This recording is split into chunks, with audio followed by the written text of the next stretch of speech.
Finals bound.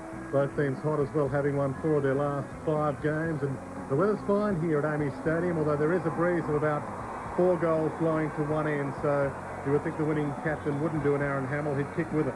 No, it is very strong down there on ground level as we watch the Swans come out.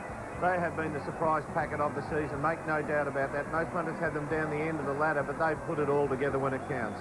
Paul Roos factor has been one of those beautiful parts of this season, and the Nigel Smart factor has been one of the beautiful parts of the Adelaide Crows. For his long career, he was one of the original Crows. He is the only one left that played in that first victory against Hawthorn, and what a magnificent career it has been for Nigel Smart, and it continues. Who knows, he might even play in another grand final victory this year. And Smarty played on me on that night too. So yeah, here we are back on the testimonial year of Nigel Smart. The testimonial game, no, it went very poorly, and he stitched me up in the end. There we have the Swans as the ladder sits at this stage of round 18. Swans in 4th position, Adelaide down to 6th. They've only lost 6 games. 4 of those have been by single-figure margins. Very important for both teams because home finals are going to be one of the big advantages come September. And Adelaide's lineup, they are just starting to get some momentum, and they've been sneaking up on a lot of teams, and they have got some players who, as you say, have been around for a while and been performing over a long, long time and been performing magnificently. Nigel Smart, Hart and Bassett's been good at full-back lately. Absolutely. There's 630 games between those 3 experienced trio there. And also Jeremiah Smart ran out with Smarty onto the ground there in his testimonial game. Brett Burton, well, he took a little while to roll into the season. 30 disposals, 12 marks, 3 goals last week. He's versatile. He can play in the middle, great endurance athlete also. Yes, you mentioned his endurance, and he has been freshened up by being able to play in the midfield rather than being played as a key forward who has to take the big mark. Michael Roberts, the bloke who can take the big mark, well, off the field anyway. He is with Paul Roos down on the boundary line. Well, Paul, firstly, Jason Ball, shoulder injury, huge loss for you guys. Yeah, look, it is a loss. There's no point in denying that, but I still think it's not going to make a huge difference to our structure. People tend to forget Goodsy's played a lot in the ruck this year and really just shared it with Ball. And there's been times when Bally's played down forward and Goodsy's done the bulk of the ruck work. So we just got to find someone that's going to give Goodsy a bit of a break. Lewis Roberts-Thompson's played a bit in the ruck this year, so it shouldn't disrupt us too much. Looking at Adelaide, someone in the forward line, their forward line seems to bob up, doesn't it? Yeah, look, they've got a really good forward line. I think their balance is very good. You know, they've got a couple of very good tall marking forwards in Perry and Carey, but they've got some dangerous crummers, and then Burton can go down there and fly for the mark. So they have got a very, very dangerous, potent forward line. Paul Roos worried about the efficiency of the Adelaide Crows now that Carey have, Carey's lobbed into the forward line there. Let's have a look at the midfield, though. Creswell in that well-lived-in head, keeps on getting the ball. Maxfield, a 2-year high possession tally last week, had the competition high handball receives. He will sneak around the back and utilise that left foot, and Kirk continues on. Yes, Brett Kirk's an interesting story. He debuted for the Swans in '99, but he actually went down and trained with them for the year in '96. But they sent him back home to North Albury to round off his game, and he has come back bigger and better than ever. In fact, Nathan Buckley has said that he is the best tagger in the game right now. He's got some scalps there under his belt, hasn't he? Peter Bell last week did very well on Bell. Well, he's taken 30-odd% off his season tally, but he's done that to all the big names. Yeah, it's interesting who he'll pick up today, because he has said that perhaps he'll pick up Goodwin because he might not be quick enough to go with Andrew McLeod. And Nigel Smart, this is his testimonial year with the Adelaide Crows. This is his testimonial game, and interestingly enough, he's been named on the bench. How will Smarty go? We'll find out on the other side of the break. This is Sunday Football. I suppose I'm one of the players that thinks from week to week, and I always have since I was about 21 years old, starting in the AFL. I've always said it's a short-term career. Let's not look too far ahead, and I suppose I'm concentrating on match after match, trying to play well, beat my opponent, and get a game next week, and I'm probably doing that now. So every game's like your last game.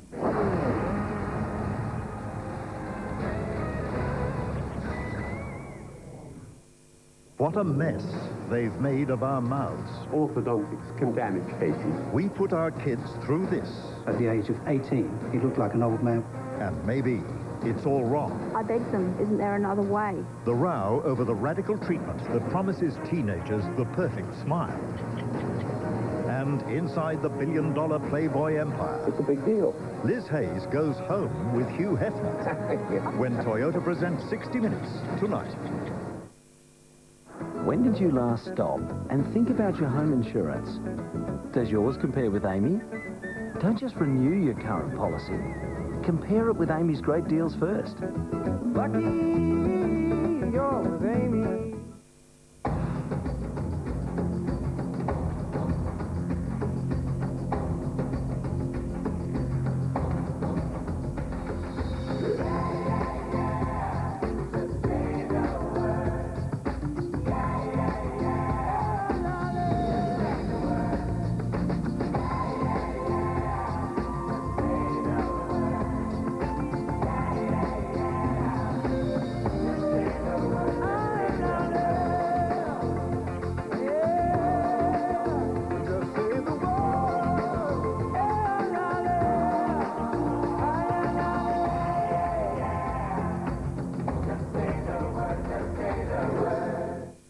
Got something you no longer want or need? Cash Converters will pay instant cash for almost anything, as long as it's in good condition and working order. Instant cash for your unwanted quantity goods.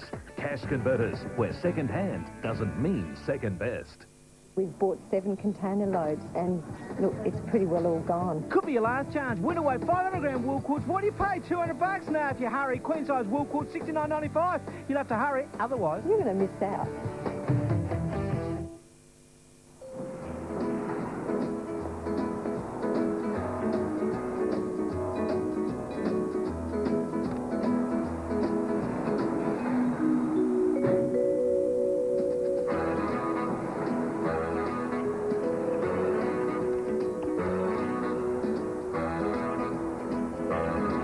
Life is complicated enough without your car loan adding to it. Australian Central Credit Union. It's not about the money. So long, mate. You've been bloody good to me. But it's time to move on. The only thing better than an old Holden 1-tonner is the new Holden 1-tonner.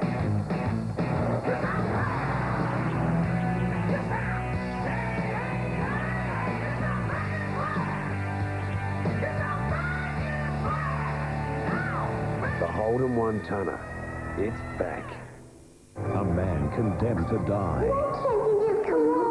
And his only hope lies with a washed-up, womanizing journalist. You are a thoughtless, mentally unbalanced man. In a race against time to redeem himself. You thought you had the right person, but you didn't. I saw it in his eyes. And stop a senseless tragedy. An innocent man is going to die tonight. Clint Eastwood stars in and directs a first-class, edge-of-the-seat thriller. Do you believe us? Do you believe us? True Crime, 8:30 tonight on 9.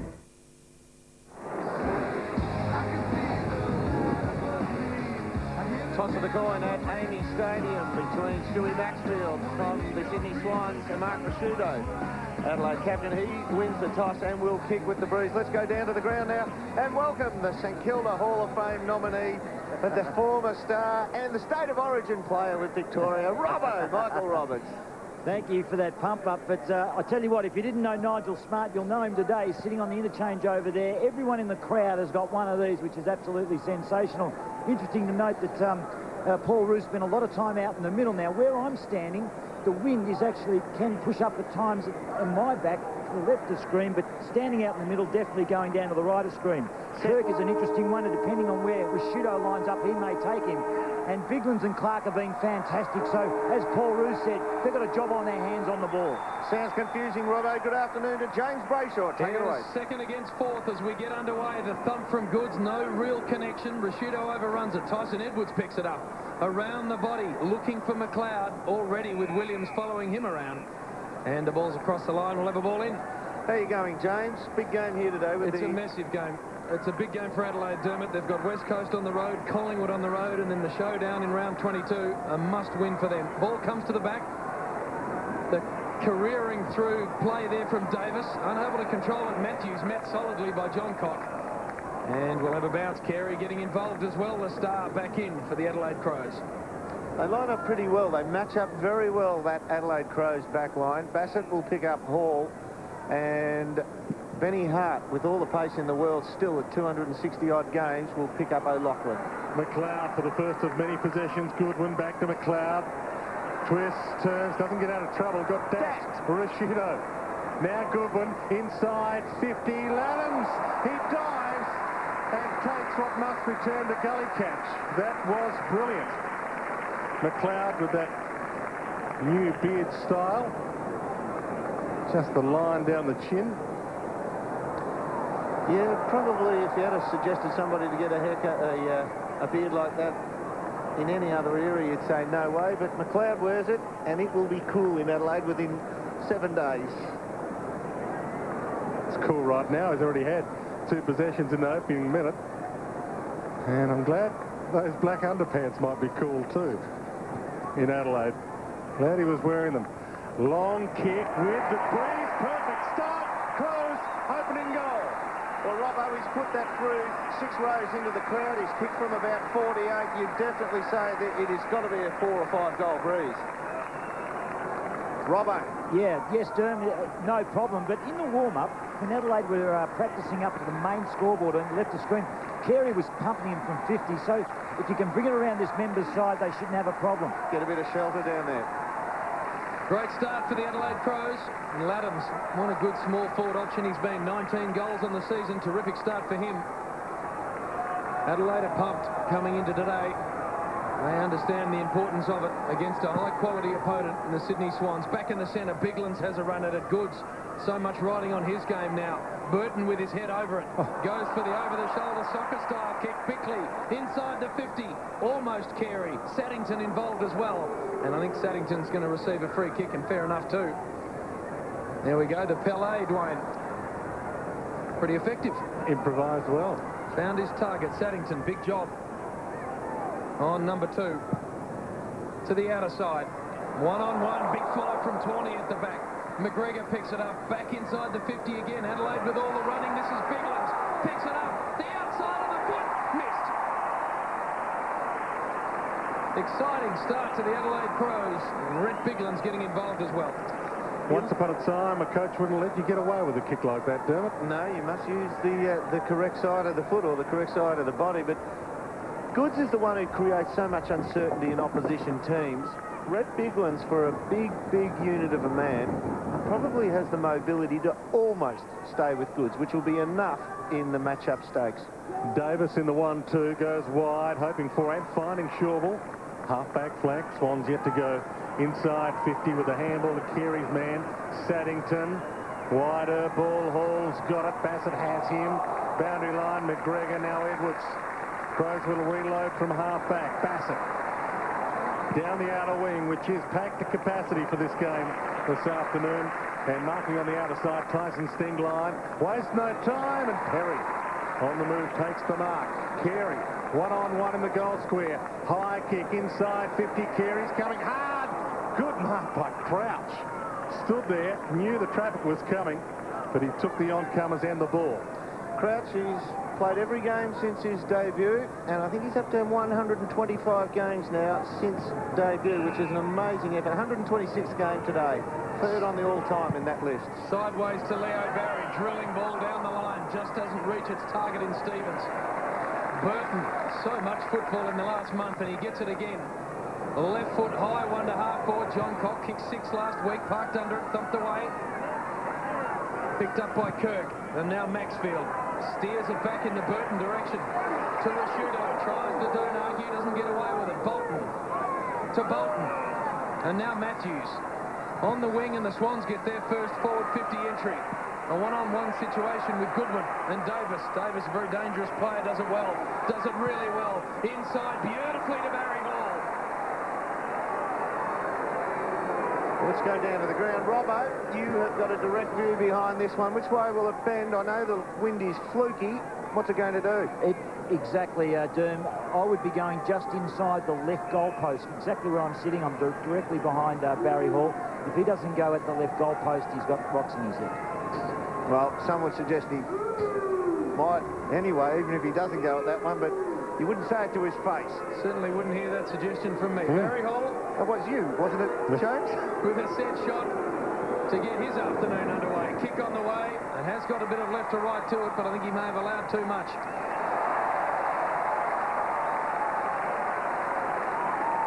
No rocks, but no result. No, he's a gentleman. There's the butter up. Hard to kick in from fullback. 267th game.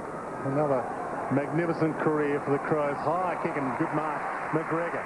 Marked it at halfback. McGregor only nominated for the draft because all his mates were. Dished off the handball. And now playing good football at halfback. McGregor. Kick around the body towards half forward from Ladham's boot. McLeod was there. And we'll get a ball in on the outer wing. McLeod's pushed forward to the half-forward flank already, where Paul Williams has taken up residence on the half-back flank, so probably just try and get effectiveness going through McLeod when they move forward. Williams will play loose. Bigland's got hand of the ball. Kennelly. Now Jude Bolton couldn't keep the ball alive, and we'll get a ball in. Adelaide Crows, if you've just joined us, kicking with a breeze. Worth a couple at least, and Mark Bickley on screen has started on the ball. Birthday tomorrow for Mark Bickley, 34 years of age for the veteran. Another veteran, Rashudo, getting involved. Banged into the turf and maybe get a free kick. Kirk involved there. So the skipper, a couple of kicks from goal. I think there's too many problems there. Rashudo inside the 50 with a high ball. Carey parked underneath it. Perry to fly as well. On the ground, Burton, almost. And now the Swans can gather in defence. They can't get it out of there, though. Stengline gets it to McLeod. McLeod around the body with the kick's not going to make it. And Bolton back there takes the saving mark. Goes wide, Craig Bolton, hoping for Stevens. Gets there for the half volley. Well played. Now Williams searches for the boundary line. Some umpires in some weeks past would have played that as deliberate, but they have stopped that. Stengline has moved over onto Williams now, so with interest again we see a half-back flanker being tagged. Ball back into play. Goods and Biglands go at it. Biglands got a hand to it. Goods slipped. Tawney slapped it out to Edwards. Caught. Handball finds Nix, and they're away. Jude Bolton through half-back. Short pass. Barry Hall. Play on, not 15. Back to Jude Bolton. Slips the pass in O'Loughlin's direction. He might be first back to Pounce. Crows will instead. Has it been touched? Umpire says no. That's the big one. But Adelaide's Big Two are bringing you the big one at Radio Rentals and Homeco with a big $1 first month rental on selected items like TVs, computers, fridges, washers and more. $1 first month rental on selected furniture, plus heaps of $1 bonus deals like buy a TX 80cm stereo TV and get a DVD player for $1, or get fabric protection on selected lounges for just $1. It's the big one at Radio Rentals and Homeco. Now that's twice as big. So a goal apiece. Swans will be happy with this into the breeze. Bigland's got high. Rashudo to half forward with a centre clearance. Bounce no good for the Crows. Leo Barry does well. Crouch it was. Got it short. And nicely to Bolton, who's run down from behind by John Cock. Again, the forward pressure from that player. Fantastic. Got to get talk, James, from his teammates around him. Graham Johncock. The long ball to the one-on-one involving Carey. He and Saddington to the back and Ladhams. Ladhams read it beautifully. Can he kick his second? Around the body, not enough. And through four are behind. Oh, well done, goal umpire. He copped a whack across the mush then and didn't go to ground. Who'd you cop the whack across the mush from? Accidentally, he ran into the bloke. Williams short to Jude Bolton. Don't dob him.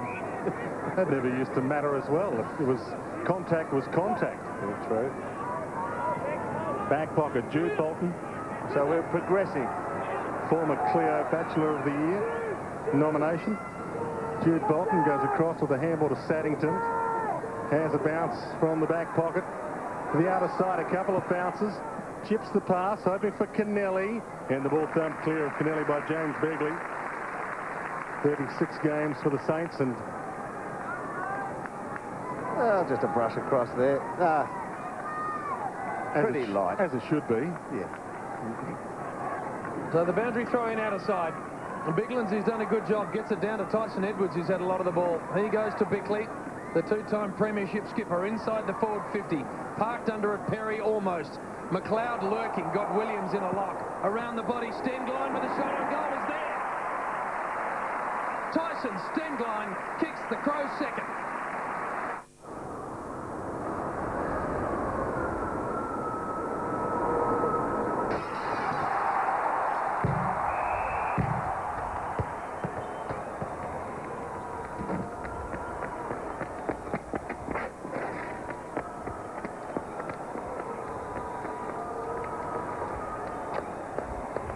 Catch all the footy action on the big screen at Sky City Adelaide.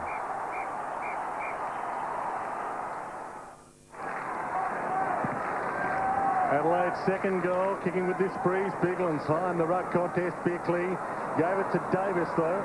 And the Swans get the takeaway. Davis wide, hoping for Jude Bolton. Edwards with him.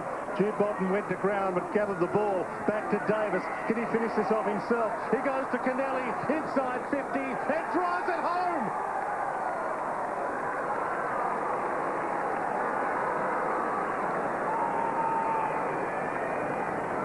They are a very capable running team, the Sydney Swans, aren't they? The way they brought that ball forward, you see it here, and Nick Davis, well, he take the rough dimensions of a ground, 185 metres long, and he ends up running a third of it. Good capture there by Bolton. And he just follows up his disposal, gives the little shepherd as well. Committed team football. Some people say Nick Davis doesn't have that in his game. That's a great example. It is there.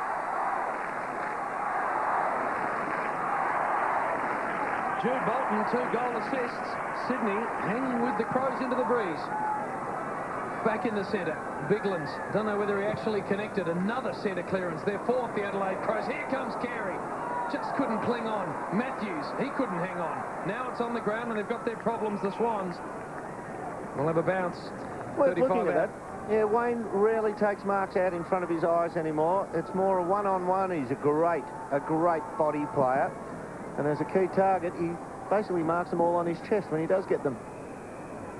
Going nowhere after that stoppage. Well, have a look here at Williams trail McLeod. There he is walking around the pack here. Now, Stengline will make his way around behind them, and he's trying to tag Williams. Biglands gets it out wide, getting his hand on the ball. Good one this is. Around the body, top of the square. Dangerous ball here for the Swans. Perry does brilliantly well. The handball is fantastic. The finish clinical. Ian Perry, wonderful football. So long, mate. You've been bloody good to me. But it's time to move on. The only thing better than an old Holden 1-tonner is the new Holden 1-tonner.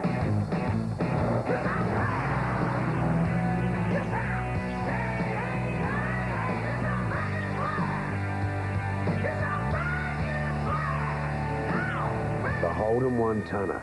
It's back. Jared Crouch picking up John Cock.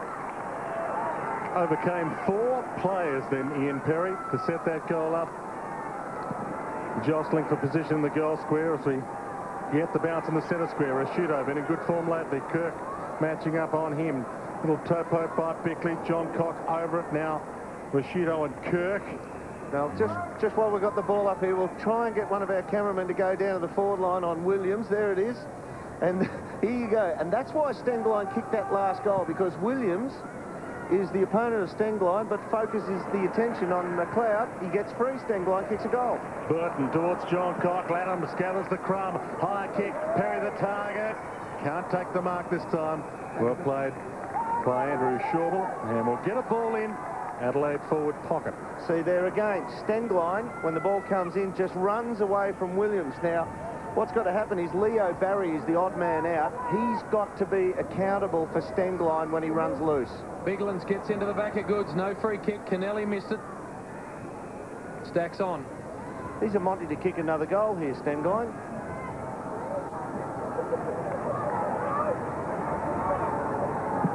Three or 4 goal breeze blowing to the right of screen if you just joined us. Bigland's ruck work's been fantastic. McLeod, the extrication process, then the push. He'll get a free kick. Feel for Paul Williams at the moment, although that's Ty Kennelly going over him. Paul Williams is running around thinking, I've got to mind 2 opponents here. But that's just clumsy by Ty Kennelly. Mind you, the dual Norm Smith medalist made the most of it. Oh, yeah. Got the funky beard going. Is it the helmet strap beard? What do they call that? Not sure. It's got a name, Dwayne. Tell you, that guy there's got a name. Champion. Might end up calling it the McLeod. That's what's in front of him. Breeze from his right shoulder. Got the kick spinning okay, but I think he may have hung it out to the right. Not the best result for Andrew or his club.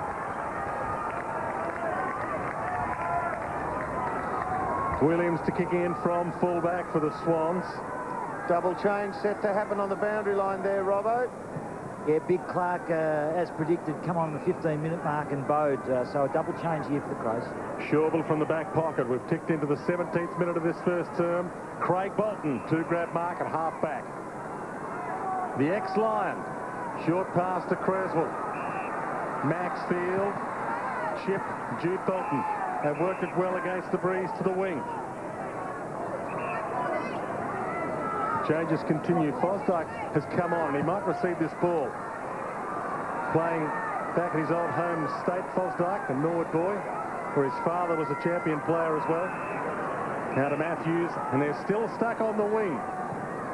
But they've got the loose man now. Craig Bolton, he didn't want to play on. Every Adelaide Crow player, bar one, behind the ball. Long kick, and O'Loughlin gets there to take the chest mark. Also a South Australian back in his old home state. Great shot, that one, from the wide angle there, seeing the room that the Swans are trying to leave in front. Now Snyder runs right through it, blocks it up. Michael Roberts said left-hand goalpost from this angle.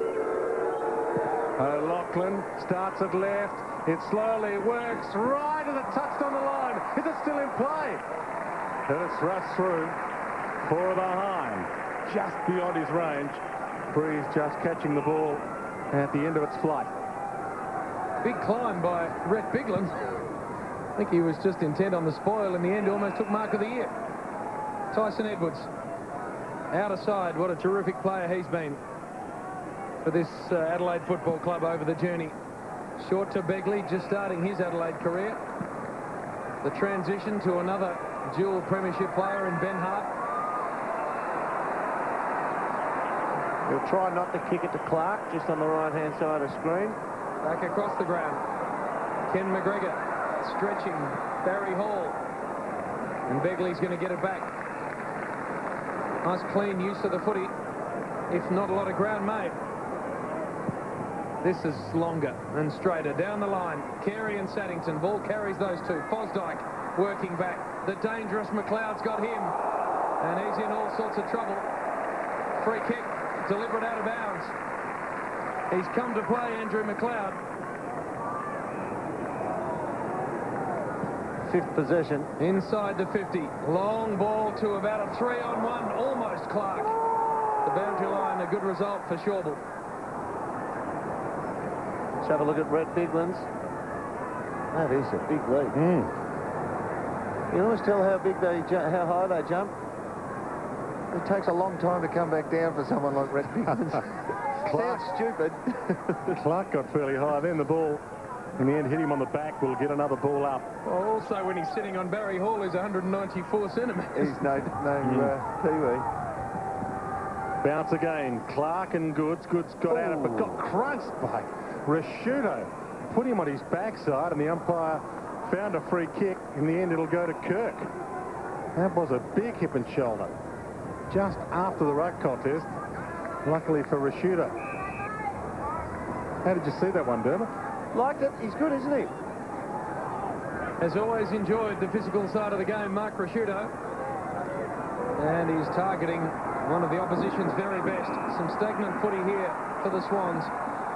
Just worth remembering, they are kicking into a strong breeze, so it's not a bad result if you're watching in the Harbour City. To the back and Bode. Picks it up eventually. Gets it to Simon Goodwin, the beautiful mover. Short ball from him. Couldn't find its target. On the ground, and the Swans won't mind that. Kennelly around the body, over the line. Not only the breeze, though, James, it's the result for the Sydney Swans if they can hold the status here. Let's have a look at Rashudo. Yep, that's calculated and did it well. But the fact is that they've been inside forward 50 on 10 occasions for only a 7-point lead. Again, Rashudo outside the 50, loads it up from about 60 out. The carry, no problem. The accuracy, a big problem, and another behind. 11 times they've been inside forward 50 to 4 for only an 8-point lead. So Swannies are hanging tough here. Carey yet to touch the ball. 3-4 to 2-2. And the Swans taking their time to bring the ball back into play, which is not a ploy that can waste time, because time doesn't start until they do kick it. Short pass finds Creswell. Might give it back to Williams. No. And he eats up some seconds off the clock. Fosdyke short, that's ignored. Good shot, that, isn't it? It just shows you how tough this next kick is. Adelaide Crows push their whole zone back, close to the boundary line, and ball thumped over the boundary line by McGregor, just as Lewis Roberts Thompson, or Lou Bob Tom for short, onto the ground now for the Sydney Swans. And that's a stat to please Swans fans. 11 of the last 13. They have been fantastic. Nicks claimed high. Surely must take a free. No, I think the umpire unsighted on that occasion as Creswell walks the line. Good crowd in. There's the King, yet to officially possess the ball. Clark now in ruck. Got the hands on it. This is Fosdyke, another South Australian grown talent. Little mini fumble in there just cost him. There's the mark tally. Sydney obviously going to chip it a little bit shorter into the wing, try and retain possession. Goods with a big job. Clark did brilliantly well. Bickley tumbles it forward. Here's Carey. Almost the one-hander was he held. John Cock picks it up. The handball to Carey. Will have a bounce. Run in and kick a goal. Listen to the crowd. The energy market's getting tough. Things are changing. We need an edge. Well, let's look at the options. When it comes to business thinking, chartered accountants have the superior training and business experience to guide your business in the right direction.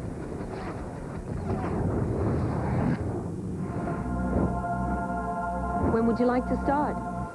Start right now.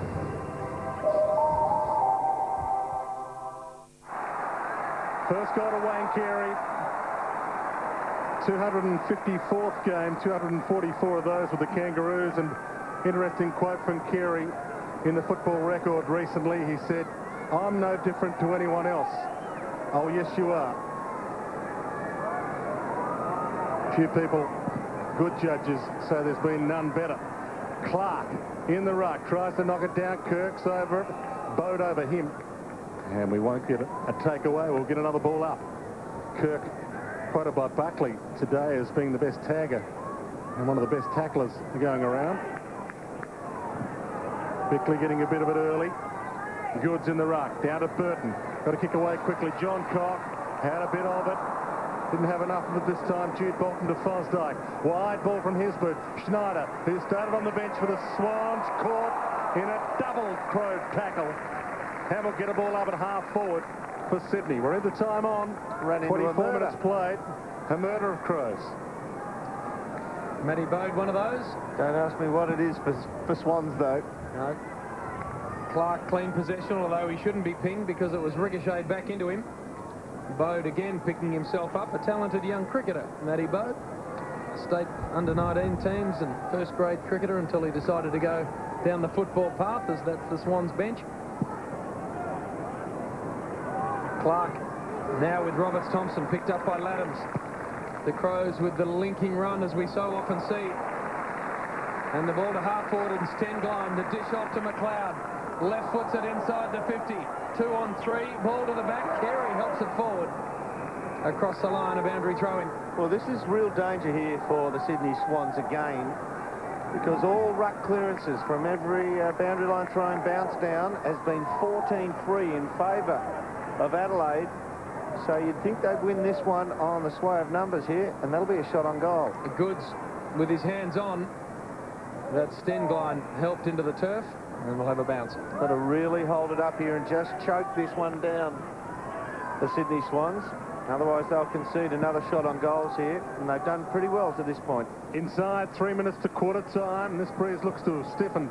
Goods hacks the ball away, stolen by Burton. Goose steps, has the shot, and a piece of brilliance from the Birdman. Week after week, I go into the streets and meet all sorts of very interesting people. If aliens were looking for intelligent life forms, they'd be very disappointed. Yep, I'm in a lot of crazy fans. But Now I'm proud to tell you I've become a true Crazy fan myself. And why not?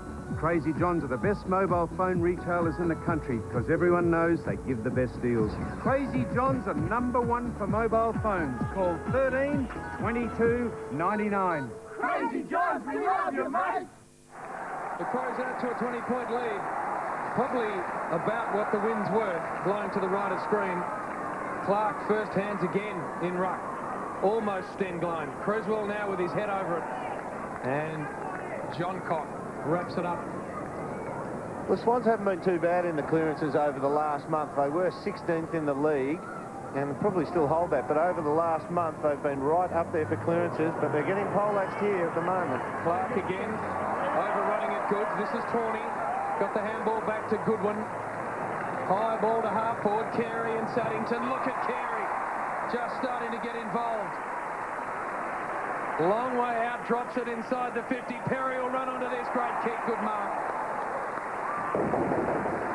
That's the Wayne Carey chest mark we talked about, and that's the confidence growing in Ian Perry, knowing that somebody up the ground, a key position player, can hit him and put it into space.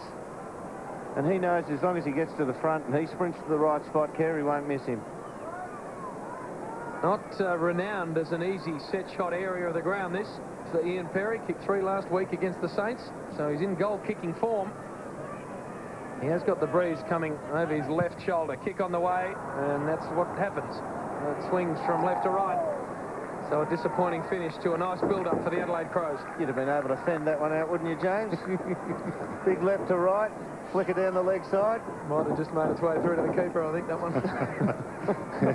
You would have made out you didn't tickle it. Williams to bring the ball in from fullback for the Swans. Goes with a high kick. Important minute and a half to come in this first term, and Carey might not be getting a lot of possessions, but when he goes near the ball, he's having an influence. Paul Roos on screen. Gee, that was good then, wasn't it? Carey just decided to give Fosdyke a bump and takes his mind off it straight after, and then Creswell gives him one. Fosdyke takes it from half-back. Maxfield played for the free kick, got tackled by Goodwin after disposing of the ball, and he will get the free at half-back for the Swans. They've choked up the Swans' run off the half-back line over the last 10 minutes, so the runner will go out now and say less than a minute, so they'll just try and play it down, hug the boundary line. High kick, Hall, and Goods. Hall held his opponent off well. McGregor takes the mark. Maybe a chance for a late Swans score. Goes into Goods in a Lachlan direction. Getting a hand on the ball, Burton. Well played. Ball taken out by the pro Hart, the masterpiece man at halfback. Gee, Brett Kirk coming off the ground, and he was running around straight off the bat on Adelaide captain Rashudo, already taken away from him. Hall and Clark wrestle. Gets it to Bode. Hall gets it back, imposing himself on the contest. Goes backwards with the kick. It's going to work. Jude Bolton inside the last 30 seconds. 16 Crows. 16 Crows, James, defensive side of the centre. Inside the 50 with the kick. Kicks it into a nest of them, although it goes through the hands of Clark to the back, and Bickley, who's been very good, gets it to Ben Hart. And Hart just into open space, hoping that John Cock will be able to run onto it. He will, or it'll go across the line, one or the other, as the clock ticks down. So much to like about Graham Johncock since he came from Port Lincoln a year ago. So not long to go, been an entertaining first term. The Swans, can they get a forward 50 entry? It doesn't look like it. Bode down the line. Carey, good mark. On the siren. Has a think about it. Goes for the standing torp and doesn't really connect. So after going, what, Dermot, 18 minutes without a touch, he had a good finish to the term, the King. He came pretty good at the end there, didn't he? Wayne Carey started to find the ball there. 3 possessions for the quarter, 1 goal. And they hang in there for a while, the Sydney Swans, but they couldn't sustain the late challenge there. Adelaide kick a lot of red time goals and consequently lead by 21 points. It's the Crows, 5-5-35, play the Sydney Swans, 2-2-14.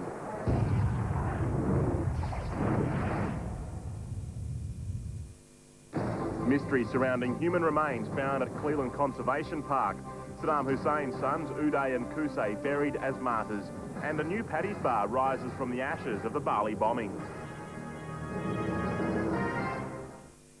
Got something you no longer want or need? Cash Converters will pay instant cash for almost anything, as long as it's in good condition and working order. Instant cash for your unwanted quantity goods. Cash Converters, where second hand doesn't mean second best. Treasured memories don't come every day. They come in small boxes from Graham's Jewelers. Like this beautiful 9-carat heart-set pendant with a 1/4 carat of diamonds. Gorgeous 9-carat white or yellow gold diamond set hoop earrings. Stunning 9-carat white gold eternity ring. And exquisite 18-carat white gold solitaire rings. For treasured memories, stand out from the crowd with Graham's Jewelers. Tonight's the night. It's monster trucks down under. You can just smell the testosterone. Look at the muscle. Look at the air they're getting. Hang on a minute. Hold it, Rodeo. What the? The bigger, tougher, all-new V6 Rodeo. What seems to be the problem? It's a monster truck. I love this job.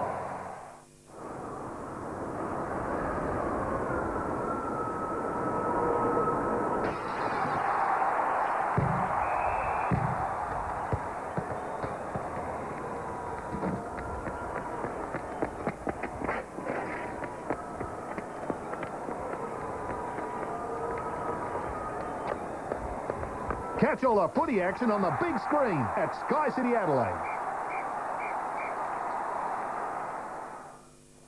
We need to grow. I'm just not sure how to go about it. All right, well, let's have a look at the options. When it comes to business thinking, chartered accountants have the superior training and business experience to guide your business in the right direction. How big do you want this to be? How big? Yeah. Fantastic. Shall we call him now? Sophie, I've got the winner of the competition. There's his number. Oh, he's cute.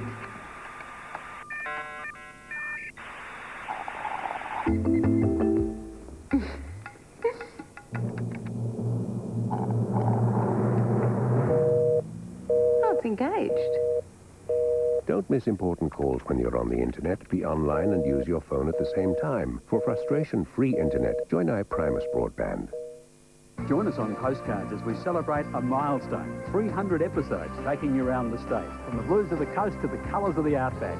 From rugged ramparts above to underwater cathedrals below. A special edition. Postcards next Sunday. 7:30 Monday, the block delivers their final rooms. Careful. And if anything can go wrong... That just happened then. It will. But which couple will make a winning impression? The Block, 7:30 Monday on 9.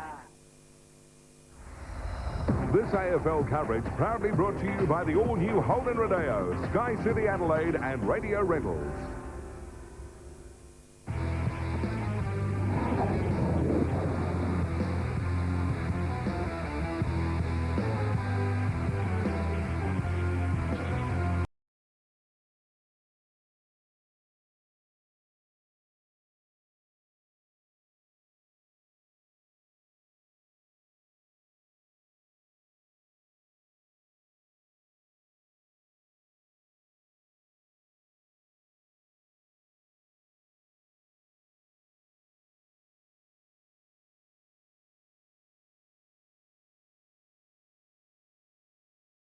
Stengline and McLeod, and that is what we highlighted in the first quarter. The opponent, prospective opponent, both of Paul Williams.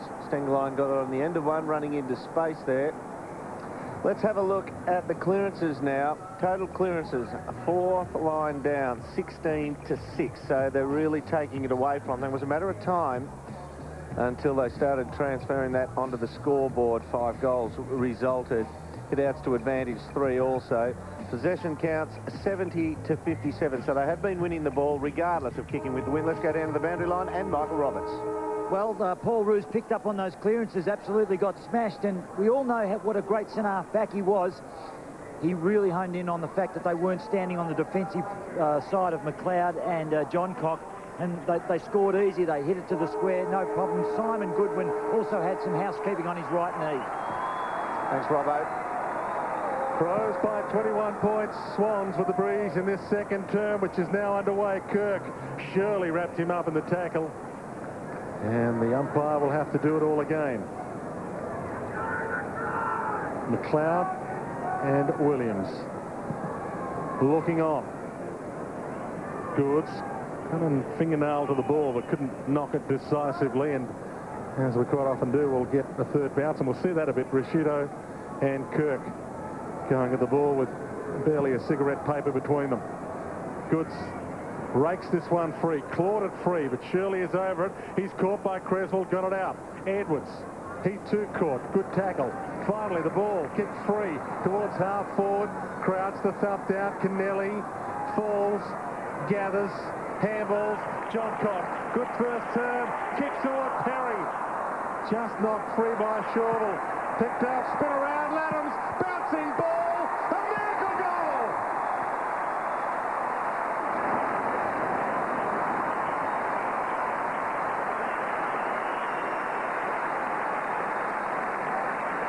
Well, it took them 3 goes, Dwayne. 3 rebounces, but they still ended up clearing it. Good attack by Ian Perry, too. You see the space he gets. Probably the 3rd or 4th attempt he's made on the incoming ball, where he's only had his direct opponent to beat, and that's when you separate your backman, you've got a big chance as a forward. When they start to crowd in on you, you get 2 or 3 defenders up at once, so they can just kill the thing.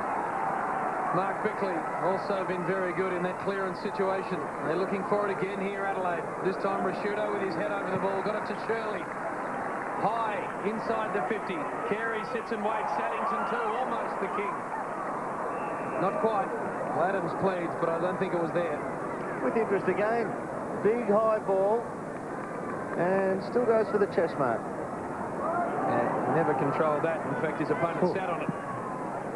Never touched the ground, though. Goods. Down to Fosdyke. That kick smothered, I fancy. Sliding work to Kirk was good. His handball to Fosdyke if he can be clean. Got it to half forward now, Davis. Dangerous player, looks around. Michael O'Loughlin into space. Look at Mickey O. Excellent football. Yeah, Benny Hart did everything right then. As Davis swung to the middle of the ground, you'd assume that the lead will come out that way, but Mickey O'Loughlin knows that Davis is such a good kick with good vision. He pulls the other way and just gets the 1 metre drop on Ben Hart. Some exciting forwards on display at AAMI Stadium today. The 2 involved there, Nick Davis and Michael O'Loughlin. A good story for the match here this quarter, because Adelaide concede the least entries of any team inside their defensive 50. And the Swans, once they get inside forward 50, are the most accurate side.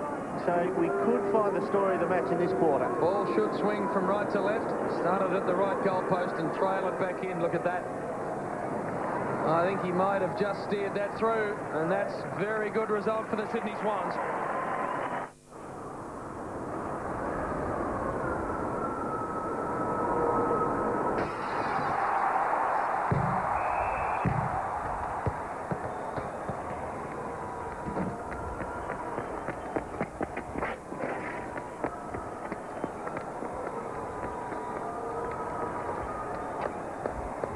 Catch all the footy action on the big screen at Sky City Adelaide.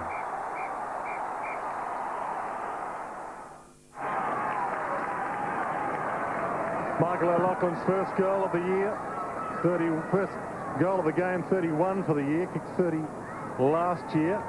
And once again, we don't get a takeaway in the middle, we will get another ball up. Umpires Matthew James, Michael Vozzo and Scott McLaren. McLaren about to thump the ball into the turf. Biglands and Goods. Once again, no one can break through with the ball. Kennelly tied up by 3 Crows. And again, umpire McLaren to do the honours. Nigel Smart in his testimonial match in the testimonial year. Still with the rug on. Jude Bolton, high possession first term. That'll count, even though it wouldn't have counted if someone had marked it. Tawney Couldn't break free, so Begley does. Gives to McGregor. High kick towards half forward. Carey's the danger man. Saddington took the mark. Umpire said it was legal. Gave the ball to Williams. Kicks wide. Off hands. Burton takes possession. Wobbly ball from his boot. Goods attacks it hard. Left the behind. Bickley, 60 from goal. High kick, goal square. Perry one-on-one. Shawball got the fist on it. Claims the mark. Free kick against him.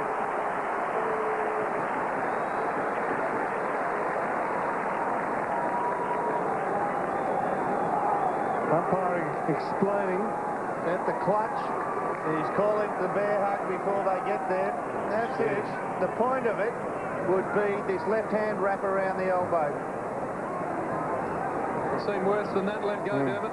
Oh, no doubt. And from here could kick it with his eyes shut. Straight over the goal umpire's hat.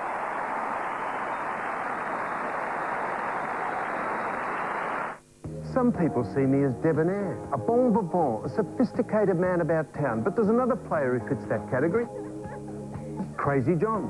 Like me, he's been around a while and has plenty of experience where mobile phones are concerned. You get the best deal with Crazy John's. He's Australia's best mobile phone retailer. I'm with Crazy. So if you need a mobile, remember, Crazy John's for mobile phones. Call 13 22 99. Crazy Johns, we love you, mate. 2 goals to 1 into the breeze. Adelaide doing it well. Bigland's doing it well, although Goods was great on this occasion. Got it to Jude Bolton. Around the body. Goodwin bowled over by Lachlan, and he'll get a free.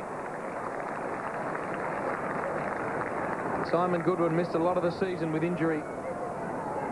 Knee first, and then the wrist into the MCG wall. Was there much wrong with that? I would have thought that very best line ball. Let it go. Shirley will give it back to Goodwin. Makes him stretch. And that's nicely done to the former Tiger in Jason Tawney. Down the line. Forced to really focus on the ball there, Stengline. Bassett overruns it. Maxfield picks it up. He's got options inside the 50. Kennelly's one of them if the ball will sit. He keeps it in, does that really well. But Begley leads in the race. And the steering, clearing kick was nice to Hart. Edwards away for Hart at half-back. Wants an option free upfield before he gives it away. High kick. McLeod. The Ferrari. Poor decision by Maxfield when he hooked that ball back over. Had Kennelly in space, just panicked the kick a bit. He wants Carey, goes high in his direction. Front spot Shawball, and they won't take this off him.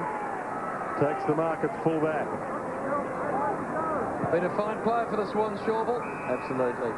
Good breaking for him. Shorty goes to Fosdyke. This could be a shaky kick from here for Nick Fosdyke. Their forward pressure, Dermot's been outstanding. The Crows, they have not allowed the ball easy passage out of their forward 50. Must kick to a one-on-one. That's a good mark. Davis playing a good game on a good player in Simon Goodwin. Got to get Barry Hall to come up from here. He's 90 metres down the line, and another possession, if they win it here, will go over his head. Kennelly and Begley with the fly. Goodwin with the collapse. That's that situation as a centre-half forward. The kick that comes to the wing, you have to reach it to be one of the contest, or you stay back. So if there is a possession going your team's way, you're at least in line for the next one. He came halfway. Adam Schneider, who's kicked 24 goals this year, preparing to come on as Tawney takes the mark at half-back. Shirley runs the wing, wobbles it towards half-forward. Matthews couldn't get there. Barry, who ruptured his spleen here last year playing against the Crows. Maxfield. Now Williams, Lachlan on the move, got a hand to it, and the Crows with numbers at half-back, all flooded back. Burton made it tough for McGregor. In fact, he made it perfectly because McGregor had to give it back. Chips the kick. Johncock takes the mark at half-back. Goodwin breaking for him. The kick needs to get to him. It's hanging in the air. Saddington did well with courage to go back. Carey just hacks it out of the air. Leo Barry leads in the race. He's grabbed by the strides. Saddington over the top. Crouch now the recipient. The game stepped up a cog as the Swans through Bolton try and get it to centre half forward. Here is the man Dwayne Russell just mentioned, Schneider. He's got pace. He goes off the ground. Can again for a goal for the Swans. Fantastic.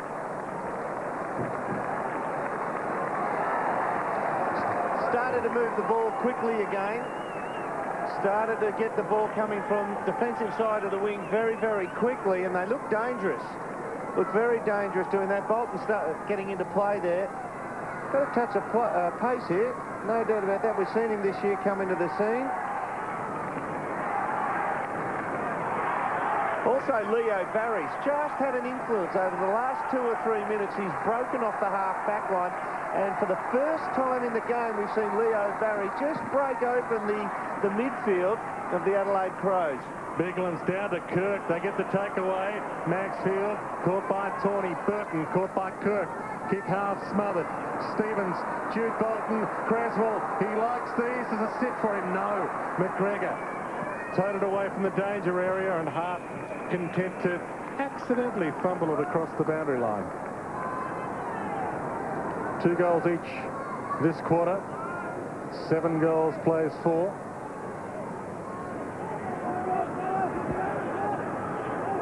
Biglands to do the ruck work against Barry Hall this time. Hall doing the ruck work in the forward line. Maxfield, O'Loughlin. Too far out to score. Goes for the centering ball. Rashuto takes the mark at full back. And will square it to Edwards. Got to stop. He's got a short option. He's waiting for a longer one. Stenglein presents that. Kicks it to a 1-on-2. Davis closes on it. Leo Barry, the man Dermot mentioned, also getting involved. Nick Davis. Beautiful delivery to Barry Hall on the wing. Fosdyke this is. To half forward, Stevens. Just unable to hang on. Edwards comes at him. He spins out of it well, Stevens. Kick to centre half forward. Mark Bickley takes the mark. The handball slightly in front of Nathan Bassett. Big Barry was a little crude. And Nathan Bassett will take a free kick. Mind you, his head went down, but still, the free kick was there. The handball off. Laddams goes high. Begley with a climb, unable to take it. The ground level ball starting to be won by the Swans. Yep. O'Keefe to half forward. Stevens with an arm held. Kirk goes hard at it. Stevens with his head over it again. The handball forward to Schneider. Can he kick his second in a minute? It's bouncing the wrong way. Exciting player. Adam Schneider. He just has that little knack, doesn't he? Finding a little bit of space. He's got some pace off the mark, and he's just been able to get under the guard of his opponent. Grew up with his own oval in the backyard at Osborne. Fair effort. It's a handy thing to have. Long kick by Hart. Out from full back. Rashuto caught by Stevens. And we'll get another ball up. 3 kicks, interesting. Adelaide 4 this quarter, and leading 9-4 in total as Matthew Clark prepares to come on. Biglands, who'll be replaced by Clark shortly. Edwards stole it. Goodwin from half back towards half forward. Ronnie Burns on. Barry knocks it away from him. McLeod caught by Williams. The full 360 revolution. No free. Barry to Nix. Have worked it pretty well. Crouch wide to Williams. Creswell had to bend down, reach for it. He gave it to Bickley. Now the Crows away. McLeod, wide ball from his boot. Perry! Great touch. Open forward line. Ronnie Burns is there. Carey ducking back towards the goal square. Goods. A crunch coming. Carey knocks it down. Shirley twists, turns, caught, gives it back to Carey. Ball, the umpire says. Michael Vozzo got that one totally right. He goes for the twist here. Umpire Vozzo says, go on, say it. Shirley, you must be joking. Great tackle from Goods. Was a good one. Creswell now. Down the line, Burton with Bolton. Burton did beautifully well. Has had a great month of football, Brett Burton. Got it to Shirley. Bickley's been excellent. Laddams, overlapping running. 2-on-1 again with Carey. He's got Goods to beat.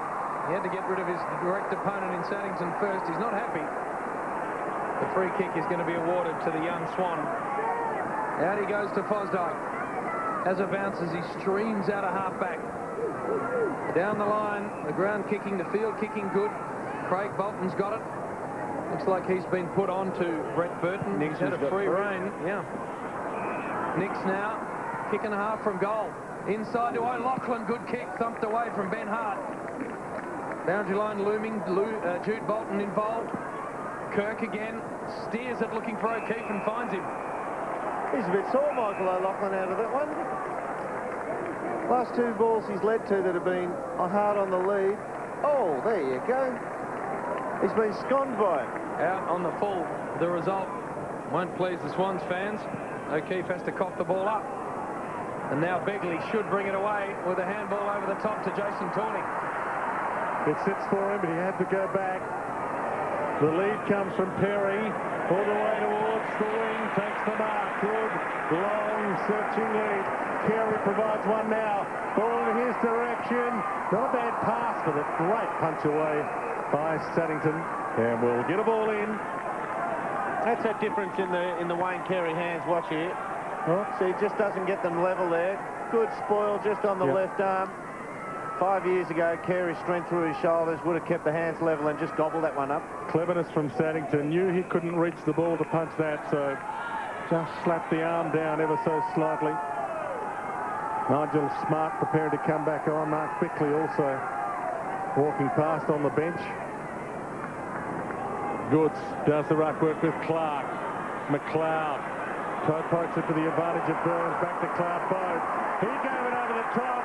Put this down in the book.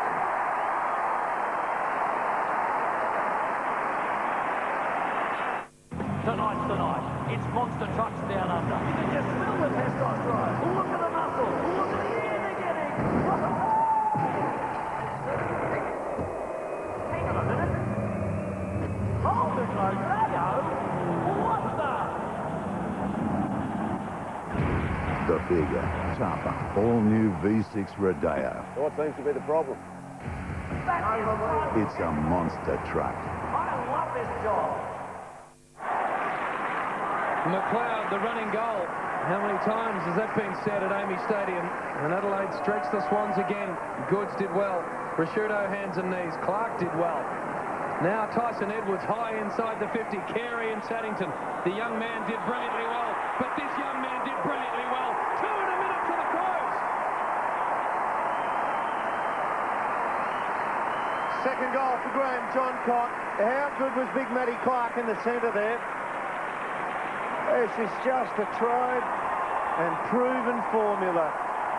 Ruckman takes it to the rover, kick inside the forward line. If you don't mark it, your players flush past and with weighted numbers win it forward. Nigel Smart comes onto the ground. You can hear the applause. This is his testimonial game. Bickley comes on. 15-minute mark. Now the Swans just have to not panic here. If they just start blazing away with the wind, there's the cone heads for Smarty. Just got to keep their composure and hopefully put 2 or 3 more on before half-time. Adelaide out to a 32-point lead, the biggest lead of the game. Matthews, Nix, Kirk, Maxfield. From half-back towards half-forward, O'Loughlin the target. Hart just edged him out of the contest. O'Keefe went man, not ball. McGregor went ball to Goodwin. Forced to backtrack, Edwards. Clark, Edwards have got the numbers. Now Bode in some space. Kicks wide. Kirk's got a couple to beat. Won't get there in time. The shooter. Play on to advantage. Wide ball, Tawney. Half-back flank. Takes the mark. Short pass to Ronnie Burns. Another one of the live wires running up from the forward line for Adelaide. Like something inboard, the kick needs to be good because Schneider's there and he's got a whole lot of turf in front of him. He can pick it up. Handball to Williams. Williams inside the 50, loads it up and kicks a goal. Well done, Schneider. And a good finish from Williams. That's the big one. But Adelaide's Big Two are bringing you the big one at Radio Rental and And Homeco with a big $1 first month rental on selected items like TVs, computers, fridges, washers and more. $1 first month rental on selected furniture, plus heaps of $1 bonus deals like buy a TX 80cm stereo TV and get a DVD player for $1. Or get fabric protection on selected lounges for just $1. It's the big one at Radio Rentals and Homeco. Now that's twice as big. Paul Williams keeping the Swans alive, edging close to half-time.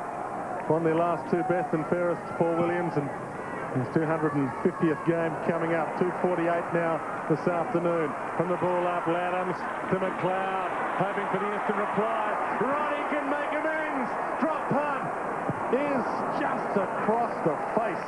Now, Dwayne, that bounce was it's unfair. I mean, it went straight to one team. You've got Michael Vozzo bounced it. Matty James is one of the three umpires, has never bounced one incorrectly in his life. Why wouldn't you just say, for the benefit of the game, Matty James, you take the bounce every time in the centre. He'll take it around the ground. Common sense doesn't always prevail, Dermot. Maxfield to himself, and then wide for Brett Burton. Excellent pack mark. Nigel Smart, listen to this when he gets it. Coneheads come alive. Two kicks from goal. Just sits it up high. They're all back there. Clark's back there, the fist away. And Kirk can control it to Maxfield. Short to Bolton if he wants him. That's Craig Bolton. 27 points the lead enjoyed by the Adelaide Crows. Bolton further afield again. The field kicking lets them down. Barry Hall. Courageously in front of him was Burton, giving away a few kilos. Let's have a look at that centre bounce again. Michael Vozzo's coming in. He'll have the next one on real-time play. Goes way to the other side. And Clark just gets a monster hit out of it. It wasn't a horrendously lopsided bounce, but there's a better one. I reckon down the ground shot might have shown it would have been. Bode towards half forward. Swans under siege. Barry crunched by Rashudo. Oh, he's tough. He's target number 2. Let's have a look down the ground. Well, there you go. Yep. Yeah, Leo Barry. It looks like a blood rule here. Well, I was just about to say, the big hope with the Swans on this ground is Leo Barry needs to get into the game, needs to give them run off the half-back line. Mentioned it's a horror ground for him. That ruptured spleen last year, and he was his own man. Friendly fire. Or was it a head clash with Rashudo? Yep. Not that one. He goes down and crouches knee. That's when it... So he got the evener up, one each side. They make a mess of each other. Goodsy got Kreza last week.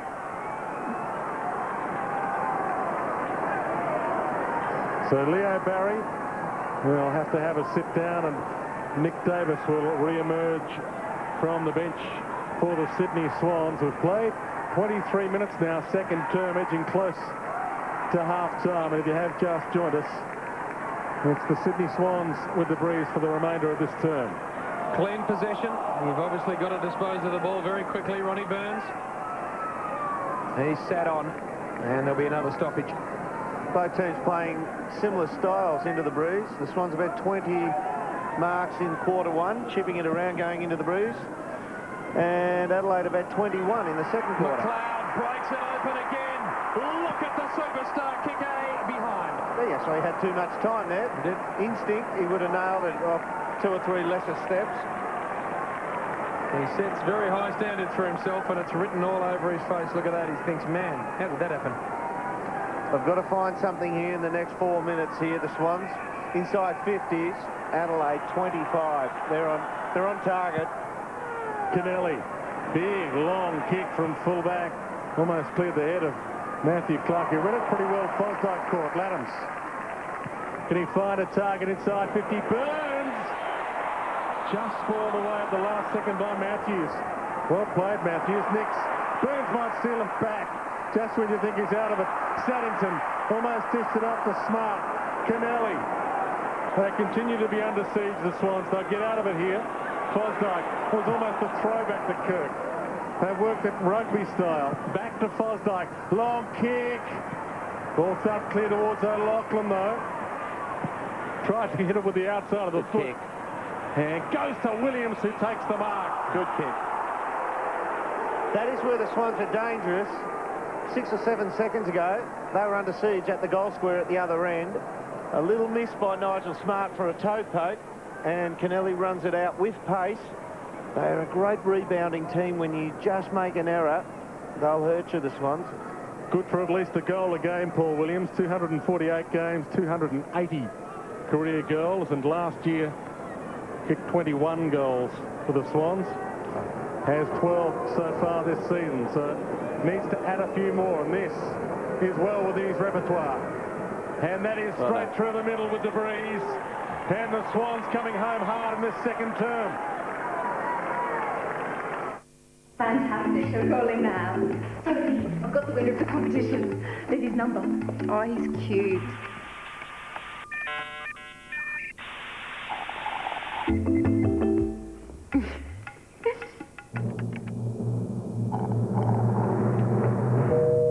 Oh, it's engaged.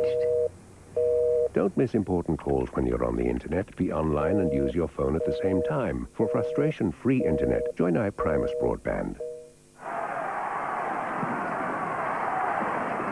This time the bounce favours Goods just slightly. Big one. Shirley met solidly, and we'll have a bounce. Michael Roberts. Yeah, Leo Barry straight up the race, obviously to get some stitches in the head, and Rashudo came off about the same time in the first quarter. Kirk off as well. Obviously, that is a set plan. Goods holding the ball. With the ball, McLeod wide looking for Carey. He's got it.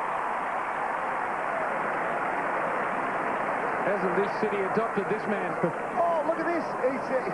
Matty James has given Wayne Carey an extra metre grace here. He marked it spot on the 50 in the replay, and he's given him an extra metre. Kick on the way. Makes a difference. It's there.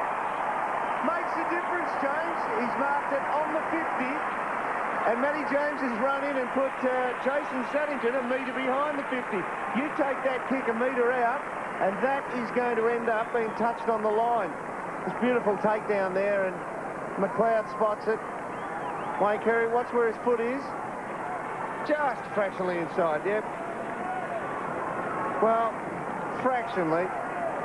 I reckon.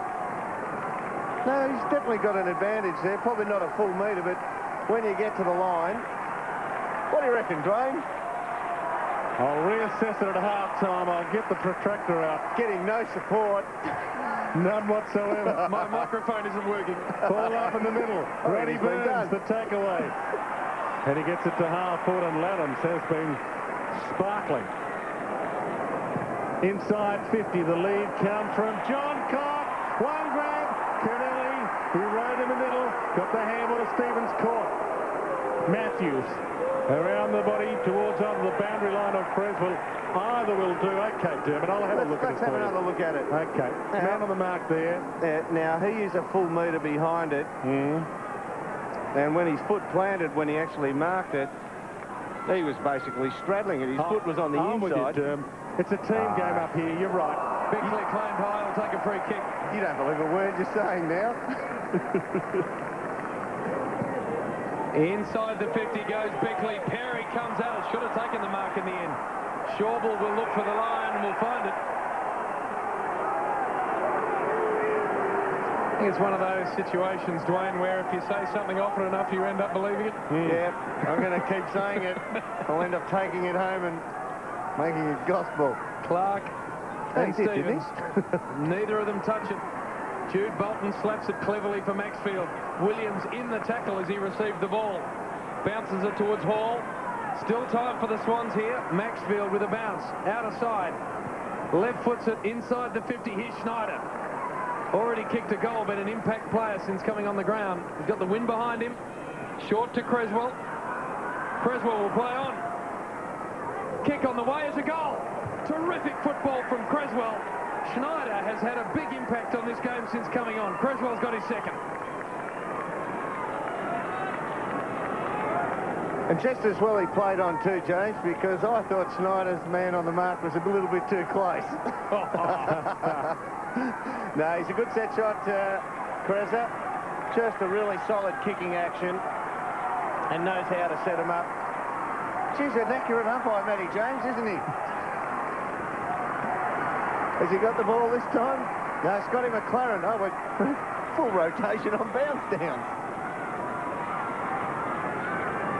Darren Creswell told by the Cats that he wasn't required and has made a great home for himself in Sydney, game 238. Ball up in the middle, Bickley. Stengline gets the takeaway. Carey, another piece of brilliance. The King kicks inside 50 to Perry. Dropped the mark. A bye will bounce 1 metre inside the 50-metre arc. Got to choke it down here, the Adelaide Crows. That's a pretty easy give up by Perry. Make sure that Swans don't run it out with pace. It's a couple in a row for a man whose hands are normally very solid. Stoppage inside the forward 50. This has been a good quarter for Adelaide, led by 21 points at quarter time. Into the breeze, they've added to that. Clark, the big palm out to the side. Davis had a good first term, been quiet since then. Got it to Matthews. Nice in tight work there by Creswell. Almost found Nix. Creswell will get it back, but his kick's too fierce. Boundary throw-in. Last stages of this first half. And it really does look like second against fourth at the start of round 18. It's been entertaining, high-quality stuff. Clark with the fist down. Davis, can the Swans have one last shot at goal? At centre-half forward, Mickey O, just unable to get his hands on it. Ben Hart has got the football. Barry Hall holds him up. And that's half-time. The Adelaide Crows, 10-7-67 over the Sydney Swans, 7-3-45.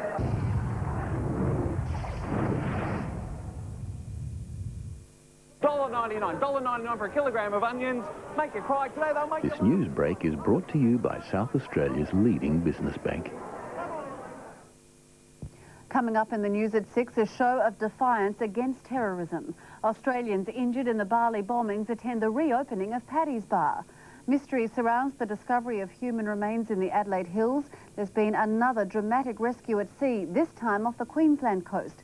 3 people abandoned their boat after it started breaking up. There's been an angry response to the federal government's inquiry into housing affordability. Saddam's sons, Uday and Qusay, laid to rest and poured over the line in a thriller at the MCG.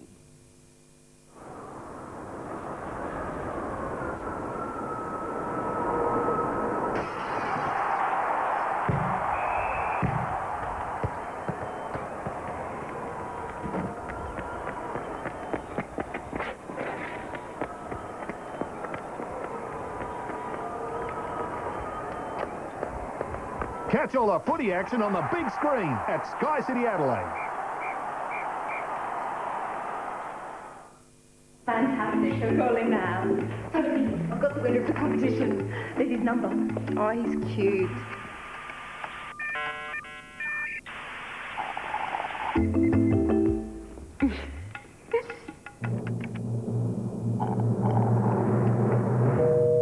Oh, it's engaged.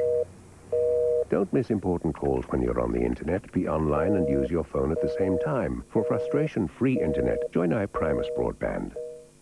That's the big one. But Adelaide's big 2 are bringing you the big one at Radio Rentals and HomeCo with a big $1 first month rental on selected items like TVs, computers, fridges, washers and more. $1 first month rental on selected furniture, plus heaps of $1 bonus deals like buy a TX 80cm stereo TV and get a DVD player for $1, or get fabric protection on selected lounges for just $1. It's the big one at Radio Rentals and HomeCo.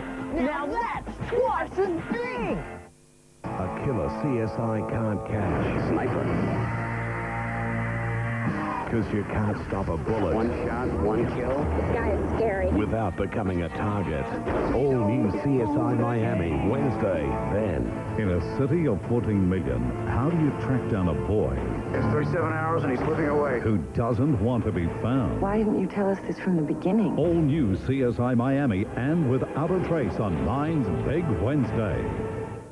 Monday, he's the Sultan of Sketch. Let's roll. The King of Comedy, and even a pretend Prince of Pop. But this week, Sean's got some stiff competition from Latin heartthrob Ricky Martin. Holy for holy! You know I'll be performing my song on your show, right?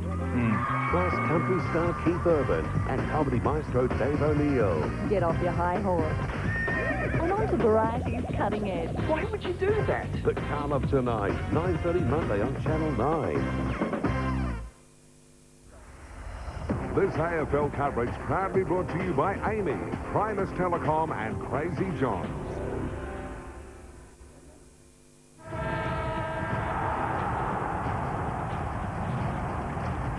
Holden half-time.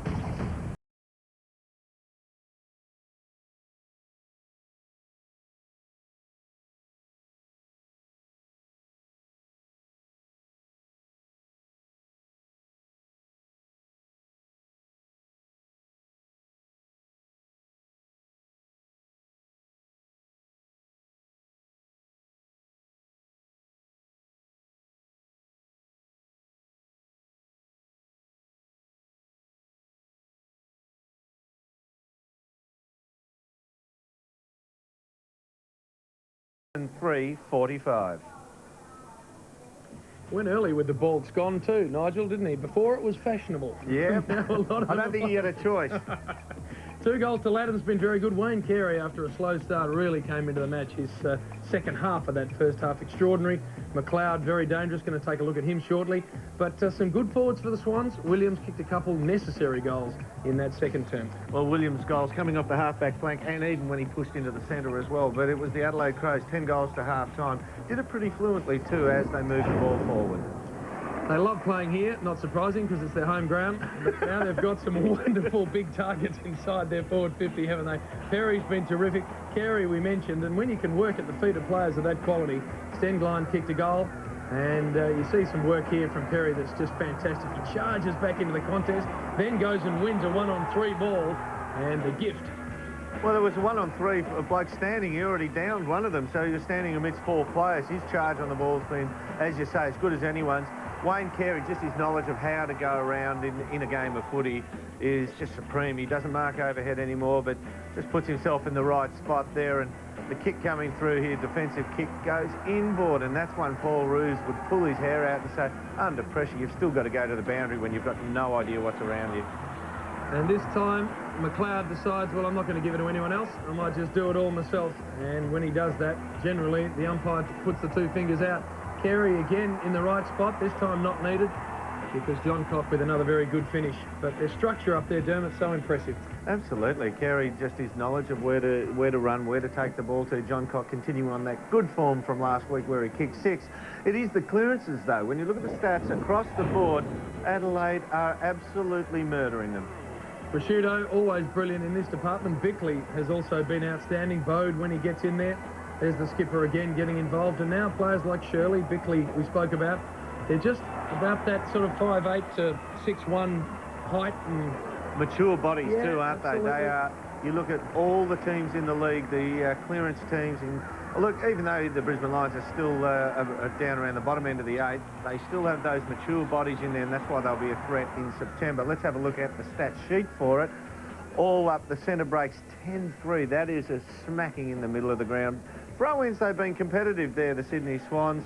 Ball-ups, total clearances, more than double.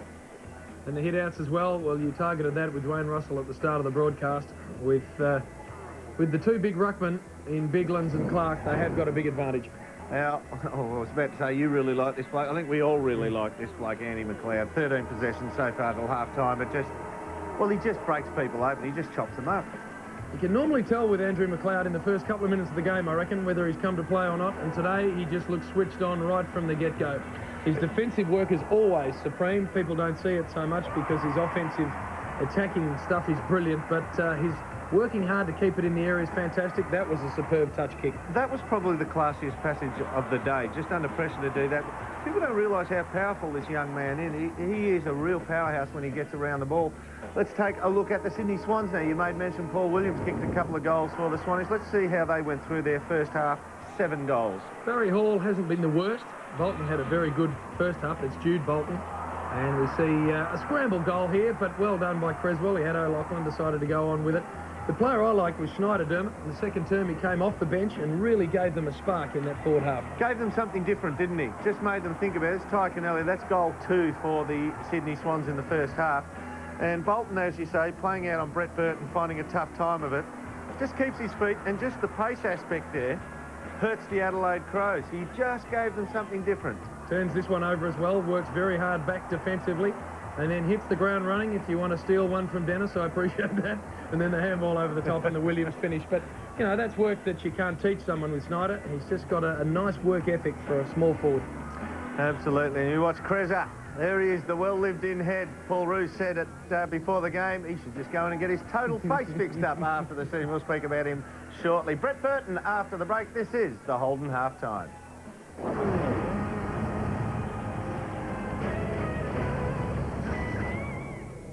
Monday, he's the Sultan of Sketch. Let's roll. The King of Comedy, and even a pretend Prince of Pop. But this week, Sean's got some stiff competition from Latin heartthrob Ricky Martin. Holy for holies! You know I'll be performing my song on your show, right? Plus country star Keith Urban and comedy maestro Dave O'Neill. Get off your high horse. And on to variety's cutting edge. Why would you do that? The Carl Up Tonight, 9:30 Monday on Channel 9.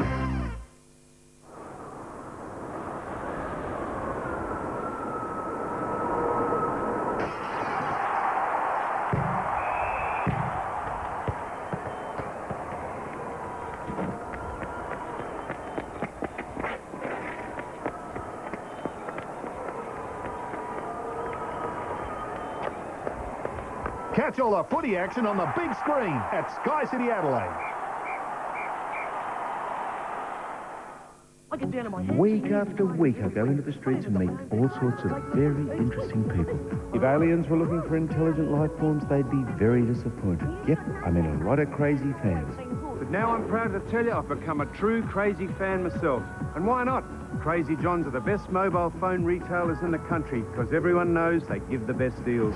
Crazy Johns are #1 for mobile phones. Call 13 22 99. Crazy John, we love you, mate! Woolworths, the fresh food people, know how much you like new ideas for dinner. These souvlaki wraps are also great fun for the kids.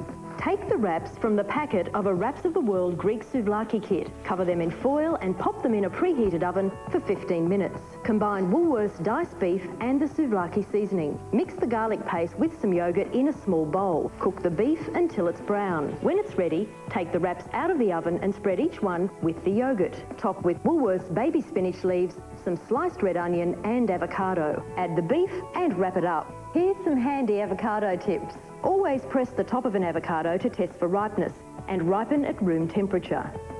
Avocado discolours, so use immediately or coat with lemon juice and store covered in the fridge. You'll find this recipe along with other great ideas in this month's issue of Australian Good Taste magazine. Available with all your fresh ingredients from Woolworths, the fresh food people. 7:30 Monday, the block delivers their final rooms. Careful. And if anything can go wrong... That just happened then. It will. But which couple will make a winning impression? The Block, 7:30 Monday on 9. Remember this guy on the controversial question? The Rosetta Stone is a slab of basalt. Or so we thought at the time. Michael's back playing for $250,000. Millionaire 8:30 Monday.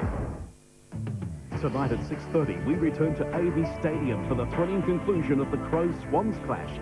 That's followed by 60 Minutes and a Clint Eastwood double. Welcome back to the Holden half-time. It is the Crows by 22 points here at AAMI Stadium. Well, Brett Burton, the Adelaide excitement machine, is in arguably career best form at the moment, but it is his ability to consistently soar above packs that brings the crowd to their feet. Kicks to a big pack of play. Opportunity for the Crows. Looking and hoping, and the Birdman provides. I was quite small as a junior player coming up through the ranks, so I mainly played in the forward pocket and crumb. It wasn't until my first year of league in the SNFL that I grew a bit and played centre forward and and then it probably come to fruition a bit. I started to go for my marks, and then probably developed from there. It's just one of those things. It's obviously just got the natural ability to be able to. It's probably not just the leap; it's just the timing, I suppose. And I've always been taught to take the ball at the highest point. And in my early years, I guess once you come onto the AFL senior and you're not known, it's easier to get away with it and to go for the marks. Whereas once you're in the competition for a while, you get blocked and that kind of thing, and it becomes a bit harder. Drop punt, spearing ball. And the Birdman on the wing there. You never, look at the ball and go, I'm going to take a big mark here. It's just a natural progression. You just see the ball and take it the highest point. And I guess it's the people under you, whether they give you a lift or not, that determines whether it's going to be a big mark. But it's obviously one of those parts of the game that's it's got a bit of flair to it, and it's exciting not only for yourself but also for your teammates. It excites your teammates and also the crowd as well. Little handball backwards to Burton. Tries to settle the dummy. Still inside on the boundary line. Goes again. Burton bends it back and kicks an absolute ripper. Playing a wing at the moment, and I really enjoy that. Nigel Smart kicks looking for Burton. Beautiful recovery. Steps around. Shot on goal. Magnificent. Well, that's where we'll leave the game from Amy Stadium for now. We'll return to the third term, a 22-point lead after leading by 21 points at quarter time. The bounce of the ball to get us underway. Clark to start the term in ruck. Gets the hand down. There's the player we just mentioned, Leo Barry, slung to the ground. Tyson Stengline also. And there'll be a bounce. The Sydney bench, pensive, you would imagine. 22 points doesn't sound like much, but this is a tough place to make ground against a high-quality opponent in the Adelaide Crows. Mark Bickley, who's been very good. Matthew Bode and Nathan Bassett, the players sitting it out in that shot for Adelaide. Clark down.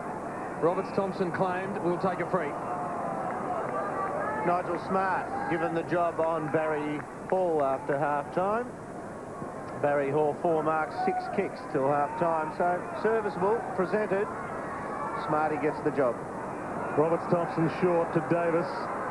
See what that breeze is doing now. Davis's kick held up a little, and well played by Hart to Smart. How often have we said that? Working their way from the back line to McLeod to Edwards. All the geniuses combined. High kick towards half forward. Bounces, gains ground, and then rolls across the boundary line. And we'll get a ball in half forward flank for Adelaide. Brett Bigland's getting some work done. Robbo will check out how bad that thigh is. Ball back into play. Clark and Roberts Thompson. Clark wins it down. Shirley couldn't get a decisive possession out. Now he does. He kicks it inside. 50. Schauble can't take the mark. Accidentally fumbles it out of play. I think he gave a mini little handball there just before he pretended to fumble it out. Well, when you play fullback as long as Shorbs has, you become pretty good at your craft. Yep. Disguise. Some grey hair sneaking in there. Yep. Andrew Schauble. Dwayne Russell's got a few disguises too. Deep inside the Crows forward 50. Schneider working back. Claimed. There he is. Distinguished Dermot, is that how you call it? Good bloke, Schwaber. Ronnie Burns steps around. The handball was slick. This is Tyson Stengline. Standing start. Shot. Going to land in the square. And Schneider working back. Takes a good mark. And then takes the ball away with a couple of bounces. He'll get a Shepherd. Can have a third bounce. Just waiting for Goods to present. The left foot kick to that player just in front of him. Got a couple to beat now, Goods. Tawney needs to work hard. Great tackle from Goods.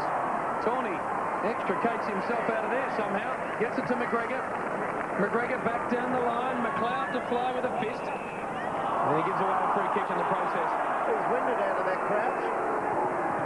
And that'll keep him out of action, being winded like that for a little while. Short pass. The ball will come back to Jared Crouch. It's one of the worst feelings in football, being winded, unable to draw breath. But he's okay now.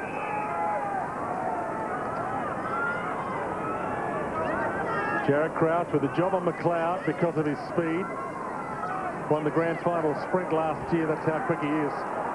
So technically, quickest player in the AFL.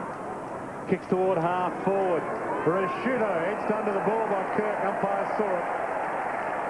And Rashudo was going to get a free kick. Play on to advantage. Edwards. He sees Ronnie Burns upfield. Puts it in Ronnie's direction. Long kick. Burns gets there. Hart peels off. Burns goes further forward. Perry doesn't fumble this one. Maybe within range. This breeze blowing hard. Goes with a centering kick. That's a gem to Johncock. Well, Saddington was meant to mind him, and we might get the reverse of it. Saddington simply falls over. We disguised the kick. There's Saddington, bottom of the screen there. He just lost his footing and fell over when he went to change direction. Played every game in his opening season last year, Graham Johncock. His 43rd game and kicks goals when he's playing up forward, but can go back. Distance won't be a problem.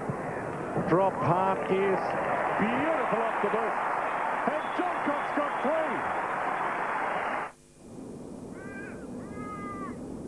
3. So long, mate. You've been bloody good to me. But it's time to move on. The only thing better than an old Hold'em one-tonner is the new Hold'em one-tonner.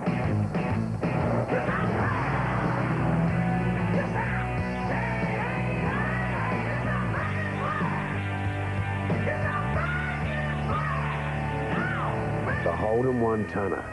It's back. Johncock starting to rack up the goals. 6 last week, 3 again today. Really effective small option forward. And when you consider that Adelaide's still to reintroduce Mark Stevens and Scott Welsh not playing today either, and they have got some goal-kicking options. Clark forward. Gets it out with the handball. Stenglein, who's been very good. McGregor edges it forward. Well done, Kennelly. Read the ball well. Steers play to the outer side. Goods with athletic run. Takes the mark out there. They need to hang firm here, the Swans, into the breeze. Kick looking for Bolton. Tyson Edwards just did wonderfully well. McGregor over the top. Has it carried the distance? It has, according to the umpire, Simon Goodwin. At half-back. Feeling his way back into footy after missing with a broken wrist almost 2 months of football. Down the line, Carey just with a hand in there to bring it to ground. Roberts Thompson dispossessed. Kennelly, handball on the up to Maxfield. Further afield now to Crouch, starting to get some run going, the Swans. Inside the 50, here's O'Loughlin. Good kick from Crouch. Just sat it right in the path of his leading forward. It is a beautiful kick, and he gets the weight over Barry Hall and his man Nigel Smart. Very tough kick to actually weight it over somebody's head and then make it drop sharply enough so that the full forward or the leading player can run onto the ball without any pressure from behind. Yep. Not massive stats for Michael O'Loughlin, but he's kicked 1 in the second term, and this, you sense, is an important kick. Very talented individual, and that's right through the centre, is it? He's made the goal umpire work, but I think it's there. It is. That's the big one, but Adelaide's Big 2 are bringing you the big one at Radio Rentals and Homeco with a big $1 first month rental on selected items like TVs, computers, fridges, washers and more. $1 first month rental on selected furniture, plus heaps of $1 bonus deals like buy a TX 80cm stereo TV and get a DVD player for $1, or get fabric protection on selected lounges for just $1. It's the big one at Radio Rentals and Homeco. Now that's twice as big! Due to our extended football coverage, tonight's episode of The Block can be seen tomorrow at 7:30 when Adelaide's Phil and Amity unveil their big secret. 2 goals to Michael O'Loughlin. Secret. 2 goals to Michael O'Loughlin. He knows where they are here. Played here with Central Districts. Bounce to restart play. Clark and Roberts Thompson. Rashudo. Kirk Edwards gets the takeaway. Carey, one hand, two hands. How good is that?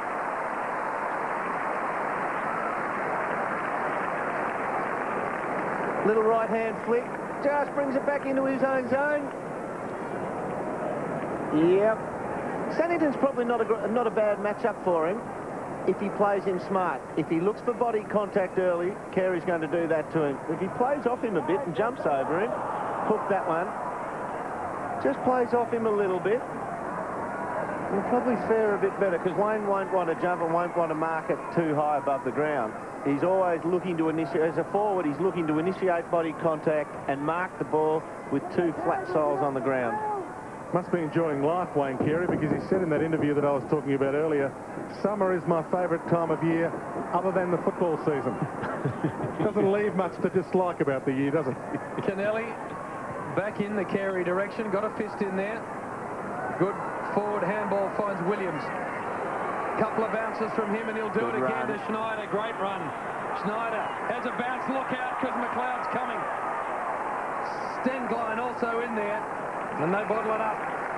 Mentioned in the half-time break, Dermot, McLeod's work when he hasn't got the ball is just extraordinary. It is, isn't it? And some players wouldn't even chase that hard. They'd say, I'll give the token chase here, but McLeod, the benefit of going all the way. Goodwin, almost. Maxfield. Mark Rasciuto makes him earn it. It's unusual here. Michael O'Loughlin, who was given the forward 50 all by himself in the first quarter, just on the backside of the pack, and they've left Creswell one out in the goal square. Jude Bolton bangs it forward. Here's the dangerous Schneider again. Just got a feel for the ball. A couple of Crows track him across the line.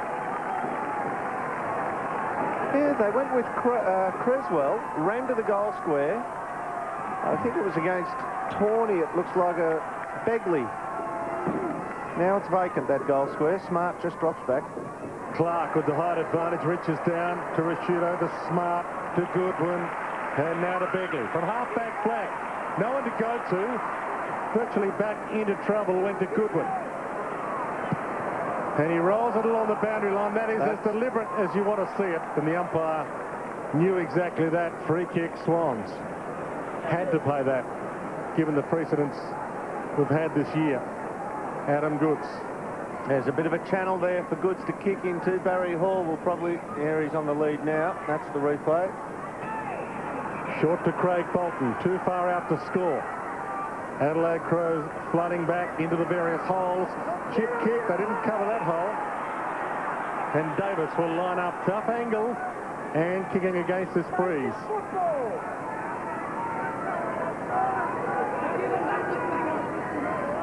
Davis yet to kick a goal this afternoon.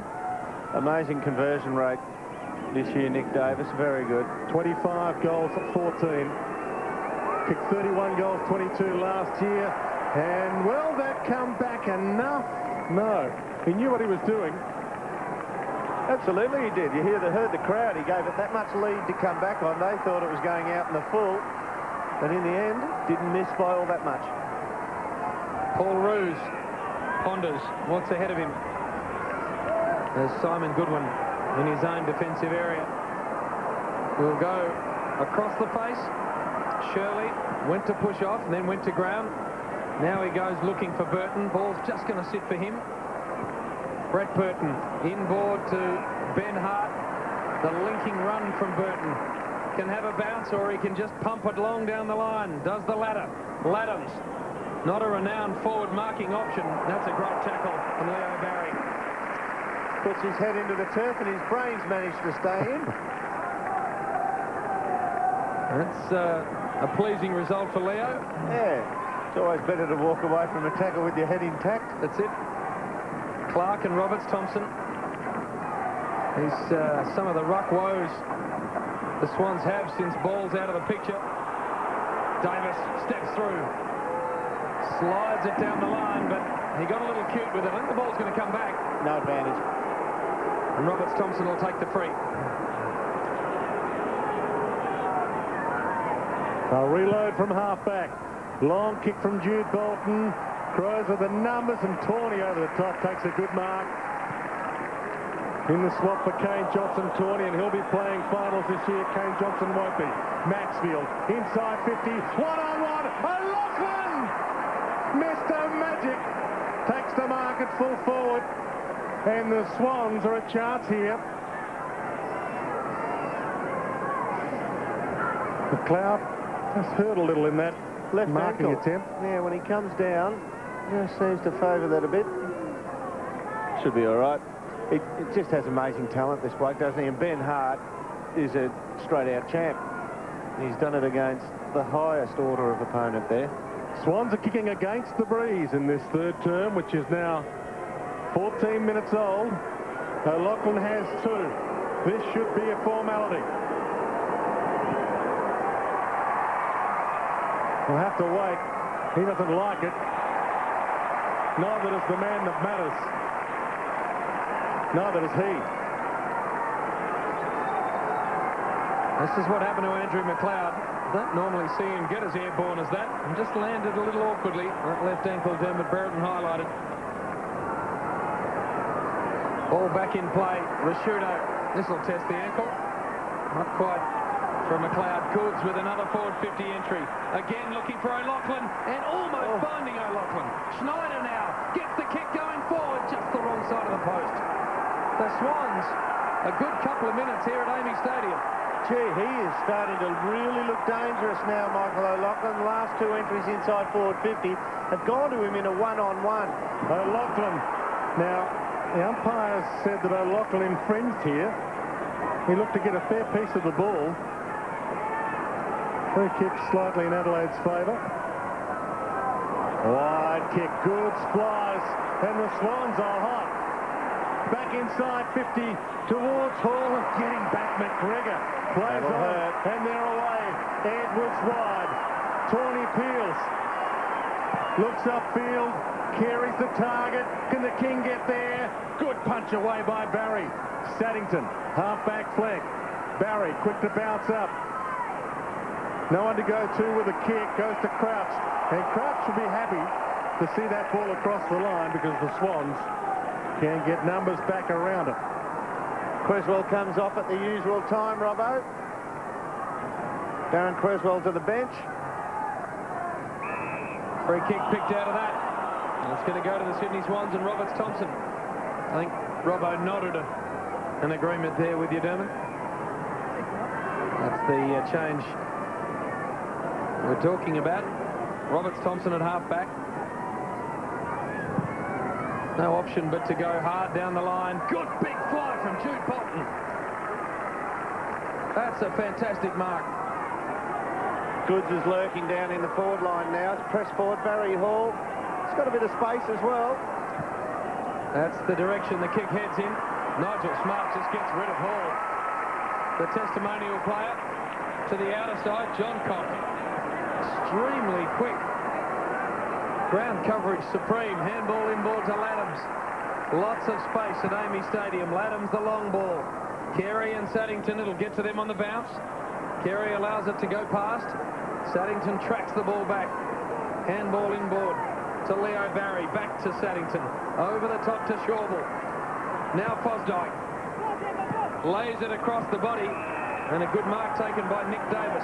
Starting to get a lot of possessions. This is kick number 12. Over the top he goes. Look at the run from Fosdyke. Inside the 50, O'Loughlin again. Their run's starting to worry the Crows. They're starting to move the ball a little bit better. Their handball receives are up this quarter. And it's reflecting in the inside 50s now. They're clawing their way back. Short from O'Loughlin. Schneider. Tough kick. Has made it a very tough kick. They need to guard the corridor. They haven't done that, the Crows, and Bolton's taken another very good mark. Now, normally this is a gimme.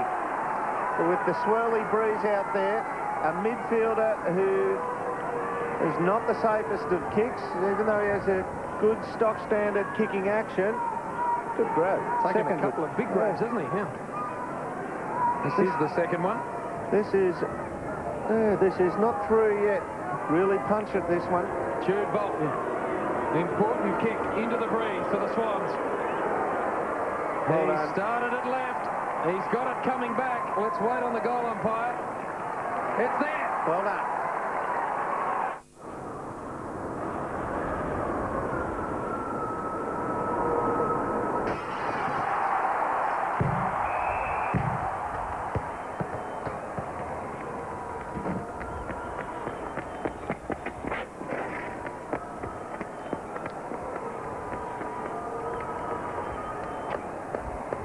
Catch all the footy action on the big screen at Sky City Adelaide.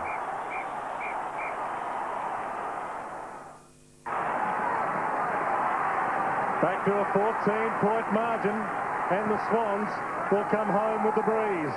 Bounce. Well, Adams forced to do the right work, knocked it down, and the umpires found a free, and it'll go the Swans' way. Everything running their way. Maxfield. Now Roberts Thompson running the Swans' way. Goes inside 50 and Smart. It's torn out of the contest too easily again. Tawny Burton. Gee, it was a clever little body contact bump by Nigel Smart just before the ball got in there. Crowd getting a little restless. Move on the bench. Some experience. Bickley on. And Robert Shirley off. Burton long towards the wing. Biglands and Nix! Over the top takes the mark for the Swans. Nix trying to keep this purple patch. He's only got 2 targets inside 50 at the moment. O'Loughlin's too far away. Here he goes. Bickley's going to sit in the hole. That's the wonderful courage he's displayed throughout his career, Mark Bickley. Amazing to see him spend so much time off the ground in this third-term term, but he was the Crows' leading possession getter in the first half. Yeah, 15 till half-time. Eyes right on the ball there. A great advertisement. Perry with a big climb. Ball to the back. Bolton picks it up. Good vision finds goods. Centre of Amy Stadium kicks a floating sack forward. Good mark. Taken by Barry Hall. The Swans really starting to worry Adelaide at Amy Stadium.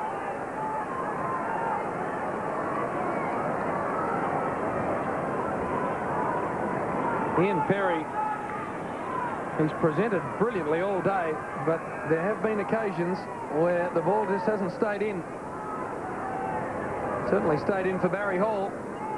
Not a massive afternoon on the stat sheet for Big Barry. You also got the situation with the Swans coming back into it in the midfield. Mark Rashudo taking a breather has pushed forward.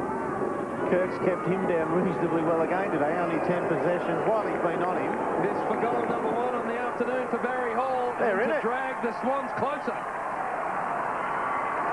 It's there. When did you last stop and think about the price of your home insurance? Does yours compare with Amy? Don't just renew your current policy. Compare it with Amy's prices first. Lucky you're with Amy. Hey, what do you got there? It's a Subway sweet onion chicken teriyaki. What are you, off the diet? You're off the diet. I'm not off the diet. It's a new low-fat taste from Subway. Introducing new fresh-made Subway selects like a delicious sweet onion chicken teriyaki and a red wine vinaigrette club. Barry Hall's first goal reduces the margin back to 8 points. Good bounce. Perfect bounce, and Bigland's got the perfect leap at it, knocked it down, but it wasn't the perfect palm. Creswell cut it off, and the umpire will be forced to do it again. It's been a while for Adelaide, and they are kicking with the breeze in what's left of this third term, which is now 22 minutes old. Ball slapped towards half forward, Barry. Crouched.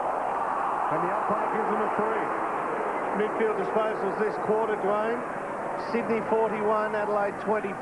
Well on top there, into the wind. There was about a 5-free differential between the two teams. It's now virtually square. Barry. Centre half back. 3 minutes and a bit to three-quarter time. Schneider. Good long penetration. for the danger man O'Loughlin. Hart knocked it down. Burton fell. O'Loughlin pounced. Craig Bolton inside 50. Hall came at it hard. Can he go to the crumb? Ridden a bit. Jude Bolton. Creswell likes these. Big time. Can't just put it through. Only a behind. He has kicked some big time goals, Darren Creswell, in the last couple of years especially. just couldn't find the target then. Adelaide under real pressure. Laddams with the breeze. The lead just 7 points, and the crowd starting to sense that the Swans are the real deal.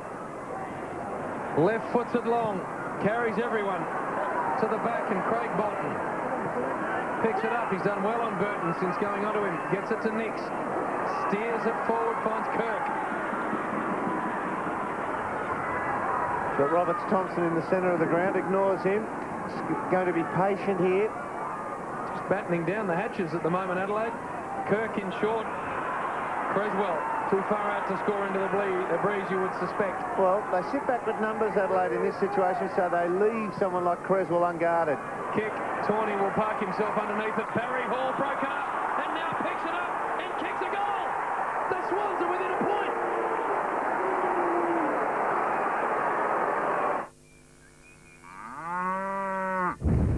Escape with Tashi by Anna Feenberg.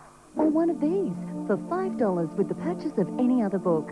The Books Alive 2-week promotion on now. Read more, pay less.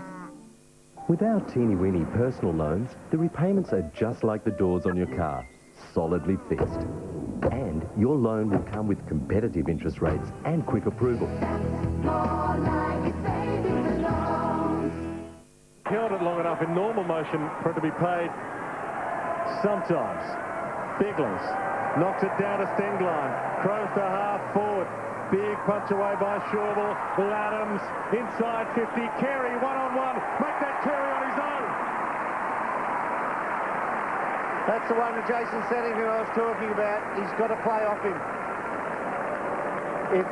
If you see an opponent and you say, what does this bloke want to do? Now, Wayne doesn't want to jump at it. And even there with nobody actually touching him above his head, he still looks shaky. Carey's got 2. Well, he's got 689 in total.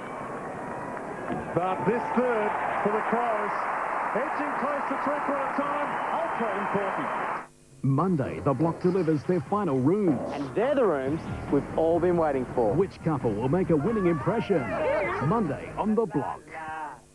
Big late goal to Wayne Carey. Adelaide back out to 7 points. Can they get another clearance? Shirley at ground level. Umpire lets it go for a little while and then says, give it to me. Perfect forward structure, Dermot. Get the ball on the head of your full forward quickly. Makes it very tough for the defensive player to do much about it. Goods gets it down to Roberts Thompson. Crunching tackle from McGregor. On the ground, it's a foot race. Bolton leads in the race, leads the ball behind. Burton over the top, found McLeod. Concedes ground to Goodwin. Goodwin pumping, looking for Perry. Look at Rashudo get involved. The handball should have come quicker from Perry. Rashudo now gets it to Laddams. Laddams inside the 50. John Cockle Carey, well done by Kennelly to get a fist in there. Taken high, Tawney, no free kick, wide to McGregor. Now Bickley concedes ground to Ronnie Burns. Left foot shot on the siren, has missed. A behind gives Adelaide an 8-point lead at three-quarter time. Barry Hall turned it on in the third quarter. 2 goals to him against the breeze. And the Sydney Swans are right in this. They're adrift by 8 points. It's the Adelaide Crows, 12-9-81. The Sydney Swans, 11-7-73.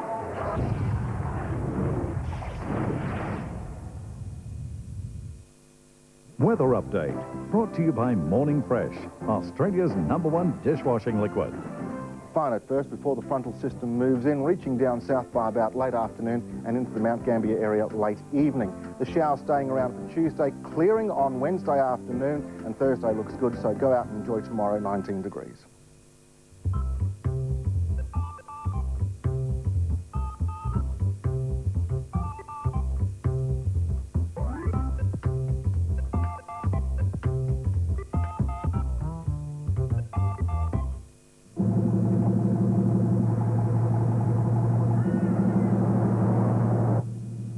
You know, I reckon you can tell it's the most powerful ute they've ever made just by looking at it. Yeah.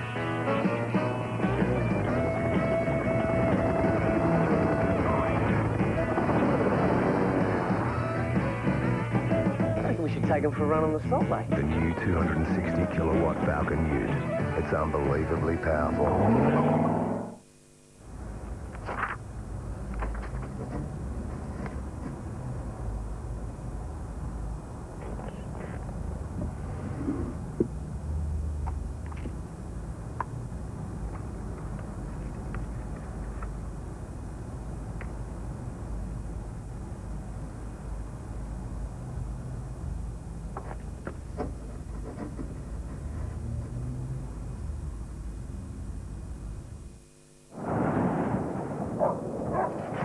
Warm to Ice Station by Matthew Riley.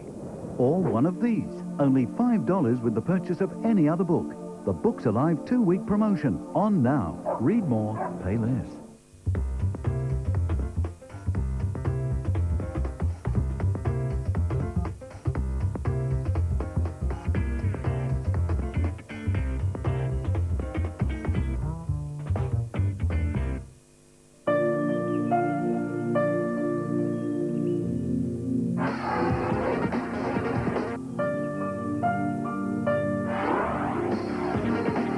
Rotary-powered 4-door Mazda RX-8.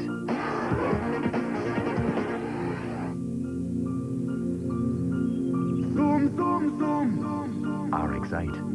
Steve? A sports car like no other. 5 years fixing the bathroom. Still going. This was supposed to be the brand new porch. Another work in progress. This was going to be the Taj Mahal. You can see my problem. We've got 30 tons of rescue power, television's handiest new team. Oh, God! Be there as we mend their broken dreams and maybe even save the odd marriage. Oh, that's beautiful. Mitre 10 presents DIY Rescue, 7:30 Tuesday on Channel 9. 7:30 Monday, the block delivers their final rooms. Careful. And if anything can go wrong... That just happened then. It will. But which couple will make a winning impression? The Block, 7:30 Monday on 9. The Rosetta Stone is a slab of basalt. Or so we thought at the time. He's back on Millionaire, 8:30 Monday. This AFL coverage proudly brought to you by the all-new Holden Rodeo, Sky City Adelaide and Chartered Accountants. Paul Roos was smiling, saying, be patient, it'll all evolve. Where Gary Ayres, well, he just said the door's been open, you let it open, you've got to shut it. Average bounce to start this high-stakes 30 minutes of football. Top 4 spot up for grabs, and Rashudo brings down Roberts Thompson. He is tough. He's prosciutto. No getting through Mark Rashudo's tackles. There's a bit of gym work in that one. Ball knocked down towards Goods. Creswell, handball half smothered. Carey has been spectacular again today. Long kick at goal. It's the mark of the line. No, it's hit the post. Behind. Gee, that was close. Wayne Carey has had another stellar afternoon with the Adelaide Crows, and they love Wayne Carey here. You would have thought they had him all his career, the way they cheer him when he gets near the ball. Kennelly short. Gets it to Davis. Still need to get run out of their half-back line, the Sydney Swans. Otherwise, they'll go down. And the breeze looks like it's still up there, Robbo. Certainly is, Derm. I reckon it's remained the same. Obviously, the Sydney Swans got a huge advantage in this last quarter. It's a famous win in the offing for them, Dermot. If they beat Adelaide at Amy Stadium, they really have earned second spot on the ladder. Big attendance. They're the real deal, yep. 47,000 nearly. Stenglein inside the 50. Bouncing ball. Perry goes to ground. Schauble. Stolen by Carey. Runs in and kicks a goal.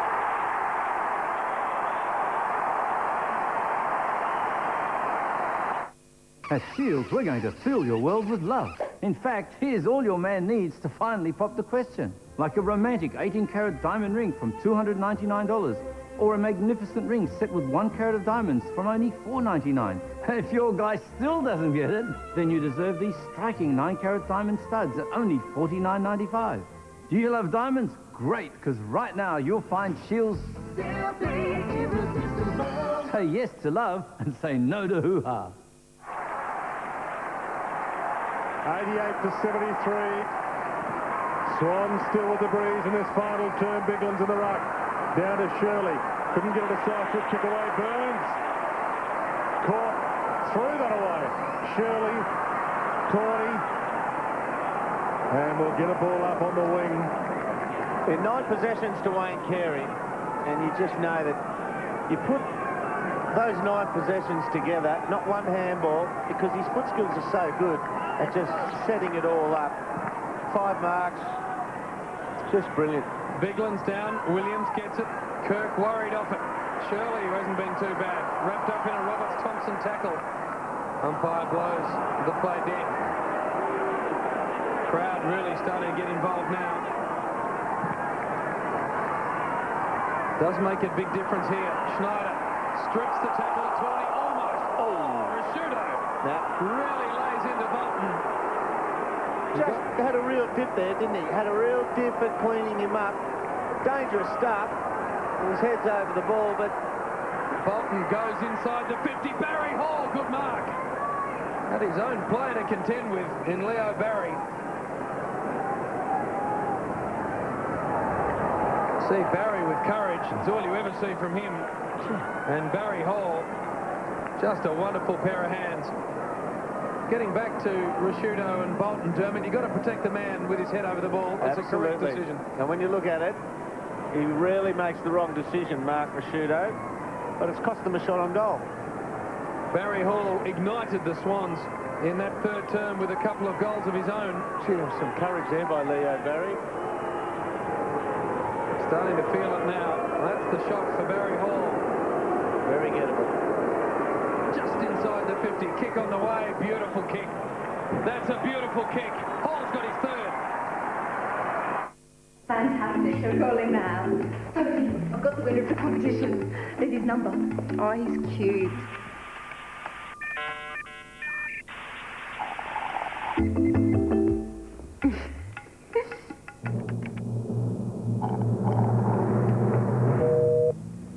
Engaged.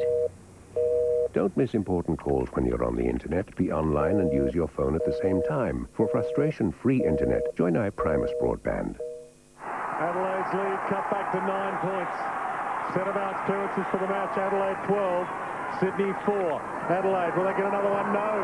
Kirk gets it for the Swans. High towards Hall. Can't get a hand on O'Loughlin. Smart. Goodwin. Stengline. Now Ronnie Burns, what will he do? This is off the quick fire handball to Goodwin. What a career. 2 premierships by the age of 22. And Wayne Carey. Talk about careers. Just chips this one, hoping for John Cock. Good. Caught by Bigland. Now did he have prior opportunity? Umpire said no. In another era, no. I mean, yes, but in this era, he was always going to get the benefit of the doubt. Bounce. Rashudo, where you expect him to be. Where Angel's feet are tread, and Kirk wraps him up in the tackle. Sydney haven't got a great record away from home, but they are a chance to add to it. Bigland's able to fly alone. Jude Bolton wrapped up. You sense the stakes have risen here, Dermot. Look, there is a kid out here who's having a big effect on this game without really getting stats. He's had 4 possessions. This Lewis Roberts-Thompson. He's allowed Goods to be a true follower of the ball, a midfielder. He's taken away McGregor from centre-half back, and they're all at sea without him there. That was Roberts-Thompson. Laddam's a beautiful pickup. Ronnie Burns hard against the line. Steps around. Handball over the top. McLeod. Just the 2 possessions in that 3rd term. That one smothered. Oh. And the Swans concede. Dwayne Russell onto that like a seagull on a chip. They knew what was going to happen. And it's into the dangerous hands of Andrew McLeod. That was the... I would have thought he'd been a little bit stiff there. Could have argued the point. He was trying to go back down the line to his teammate who was there. Very tough kick if he's going to try and score a goal from there. Wind coming over his left shoulder, Andrew McLeod. He's looking to play on here. He goes around, doesn't quite connect, but kicks it to the hot spot. Adelaide looking for a marking player. Laddams picks it up slung as he's kicked and misses. It's become a magnificent game to watch. This is where the Swans are dangerous. They're not going to go all that short with the kick in. They may go wide, but it's the secondary kick which could break open this Adelaide Crows zone. A lot of space down the spine, nobody running in there. Now they bring the zone in. Williams to himself. Big crowd, big game atmosphere. And these two teams could even meet come September. It's taken a bit long here. They've got players running to space on the wing. Saddington chips back to Matthews. John Cock holds him up. You can see what Matthews can see. Not a lot of free options ahead of him. John Cock stands off the mark, forces Matthews to come to the near side. And Roberts-Thompson. He's going all right, this kid. Big responsibility on his shoulders in the absence of ball. Jude Bolton has worked it to the wing. Barry Hall's too close on the lead now. It's only has to be a real short kick. Goes over his head. Ignored. Goods the target. McGregor with him. Goods! Boy, had enough of it. And that's the effect of Roberts-Thompson, because Goods is a ruck, wouldn't find himself there. Toward the goal square. Lachlan! Dangerous! Had it, but lost it.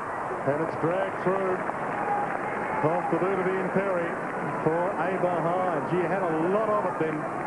Lachlan marks them in his sleep. Ben Hart, short, dangerously short. Didn't find Tyson Edwards, and his kick needs to be perfect too. Gets it to Ian Perry. Handball to Ben Hart. Down the wing. Lots of Swans involved there. Roberts-Thompson again. Adam Goods is actually playing as a wingman now, and Ken McGregor is having to come out onto him. And he's been a pretty stable influence in the back line for Adelaide, so without him there, they've lost their back line structure. Hence, more room for O'Loughlin. Roberts-Thompson taking his time over it. Kicks now. Again into a nest of players. Kirk, claimed by Smart. Ball on the ground, picks it up. The don't argue to Burton. Now he's claimed and surely must be gone holding the ball. Here's umpire Matthew James. The theatrical delayed wave before the arms was played. Yes, the crowd went up and the umpire was equal to the theatre of the occasion. He just left them waiting for a second. Timing is everything. Smart. Long high kick towards the wing. Good mark, McGregor. Had a good time to take it. Laddams back to McGregor. Wobbly high off the side of the boot. Kick out of bounds on the full. There you see Goods press ahead on McGregor, making him chase him. Goods is going to be a factor in the next couple of minutes. He'll run McGregor ragged. Brett Kirk, short pass to Williams, and he holds it up. The cool, experienced head of Paul Williams. Barry likes to play onto the left side. Doesn't get a chance to here. Some short leads on offer. He goes wide. Safety kick towards Goods. Williams about to get caught by Burton. Got the kick away towards half forward. Diving mark by Tawney. Every play becoming important. Tawney with a bounce. And then a thumping handball. Hart will look to Ronnie Burns. The kick needs to work. Ronnie needs to keep his feet. Schneider does well. Ronnie does better. Trapped it brilliantly. And then missed Goodwin, who is in all sorts of space. Still free Goodwin if he wants him. Further afield, Perry the target. Goodwin will assist if he can get the hands to him. Perry does it, hangs onto it. Back to McLeod, looping handball to John Cock. Got a couple to beat. Kennelly, one of them. High inside the 50. No real direction to the kick. It's across the line.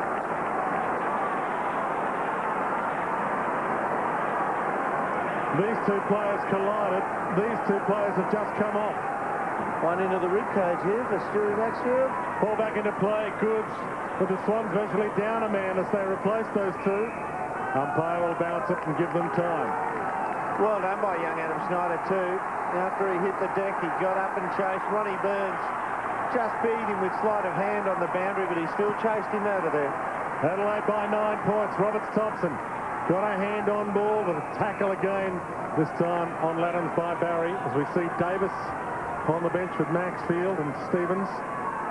And Maxfield hurt in that collision. We'll go down to Michael Roberts to get an update shortly. Ball knocked to the back.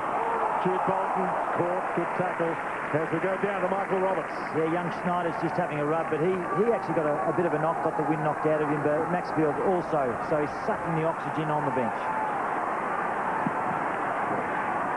Bigland's high. Rashudo couldn't. Goods could.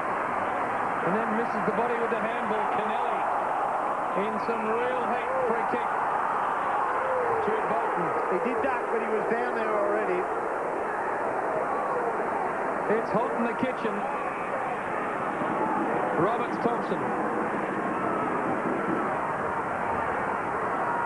Doing it by inches with the breeze here, the Swans. Shawble's run forward, drag Carey away from the full forward post. They should just change direction here, try and break up the opposition. They can get the likes of Kennelly and Leo Barry to run the ball off back line. Burton to fly from the front, but Barry Hall stayed home and took the mark.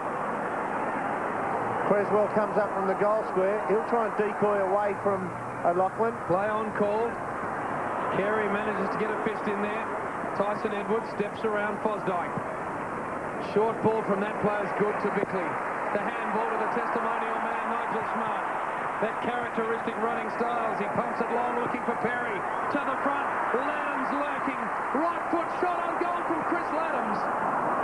Not the desired result. A couple of misses now for him in this final term. Adelaide out to 10 points. Gary Ayres knows what big-time football is all about. Superstar premiership player, multi-premiership player, and coached the night grand final win earlier this year with the Crows. Back of the pack, Roberts Thompson. Williams, spent it before he'd earned it. Gave it to Fosdyke in the end. Wide kick from his boot, and Shirley sees it out of play in front of Creswell. There's Paul Roos, another superstar as a player. Made that timely change again for the ruckman, Robbo, of Adelaide. Certainly did. Clark on, Bigland's off. Clark going for the knock now with Barry Hall. Clark knocks it down to Edwards. Through traffic, high kick to the wing. Carey's coming hard. Won't get there in time to go it. An attempt at a mark. Shawble, Fosdyke, McLeod, Kirk. Umpire's found a free, and it'll come back. It's against Ronnie Burns. This kid, Lewis Roberts Thompson, he's had a huge effect just off screen now. I wonder they've changed Bigland's off him. He's really had something to do with this turnaround. O'Loughlin on the lead, getting there, sting line. Dumped it towards the boundary. Shirley, clever fumble out of play, and we will get a ball in. Roberts Thompson grew up as the odd man out at a rugby school in Sydney and chose Aussie rules, which was his father's sport, and he is thriving on it. And we're grateful to have him. Clark to the front. Ben Hart. The opposite to that. He thrived in a total football school here in Adelaide. He's only played about 60 games of actual football, Lewis Roberts Thompson, because he didn't play until late. Stewie Maxfield comes back on the ground. This is where they really need Snyder around these types of boundary throw-ins. Clark massaged it short to Burns. Shirley and now Smart. Nigel boxes himself in. And Tyson Edwards will need to be very clever. He is. Steers the short ball to Bickley. Nothing ahead. Not much on, so he just bombs it along, hoping for a contested situation. Won't get to that. Matthews. The Swans, if they can build from back here, will have another forward 50 entry. Inside they go. O'Loughlin edged under it by Ben Hart. Numbers favouring him now. Kirk's got Hart. Rashudo got to get involved in this game, you sense. The skipper. And we'll have a ball up. Gee, it really is just holding up the damn wall here, the Crows. They don't even look like penetrating their own forward 50 at the other end. There's the tackle count. There's he loves a team that tackles hard. They've done it again, the Crows. Bounce. Hall keeps it in play. Kirk trapped by 2 Crows, and we will get another ball up. Schneider still on the bench. 14 Crows inside forward 50. Jude Bolton having a rest as well, and he has had a big influence. 10th ball up for this quarter. Oh, what's that? Average one. O'Keefe goes at it. Stolen by Creswell, he lost it. McLeod lays the tackle. O'Keefe. Roberts-Thompson. And just too wide for Kirk. There you go. That is proof that it wasn't deliberate down the other end. So they very rarely play it in one's own forward line. Adelaide fans pensive. Clark claimed when he didn't have it. No free. Now he's got his head over the ball. We've got a scramble. Another stoppage inside the Swans forward 50. We watch for Barry Hall here. He'll look to try and initiate contact really early. Pulsating game at Footy Park. Barry Hall up against Clark. Nigel Smart head over it, concedes. Safe option. When it gets inside 1 goal, you don't want to give them up like that. Or 7 points. It's back to 9. Tyson Edwards.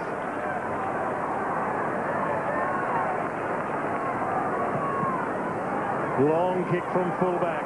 Hoping for Clark, and he gets in. Well done, McGregor. Started on the bench, Clark. Goes to McLeod, who had a good first half. And now Burton.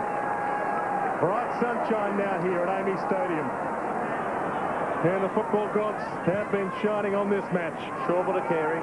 Goods flies, almost spoiled his own man Barry. Carey got a free. Had him done. It was a 3-on-1. Boy, he was asking for 50, didn't get it. Short pass. Clark over his head. Perry comes hard. Roberts-Thompson put his body on the line. Saddington might seek that line. It's across the boundary. And we are ticking into time on. 20 minutes played, final term. Adelaide by 9 points. Still just inside 6 minutes, plenty of time. A lot of footy Better left. end of the ground for the Crows. There's the skipper, Rashudo, around the body. Only as far as Kennelly. You wonder if he's heard noise like this for the opposition in his homeland. They love their football here in Adelaide. Kennelly. Wide he goes. Burton in best position. Terrific mark. No play on the call. Craig Bolton. Forward handball. The Swans are away. This is Michael O'Loughlin. Barry Hall's lead ignored. Slip it over the top to O'Keefe. O'Keefe running forward. Just outside the 50. Left foot shot on goal. Bang!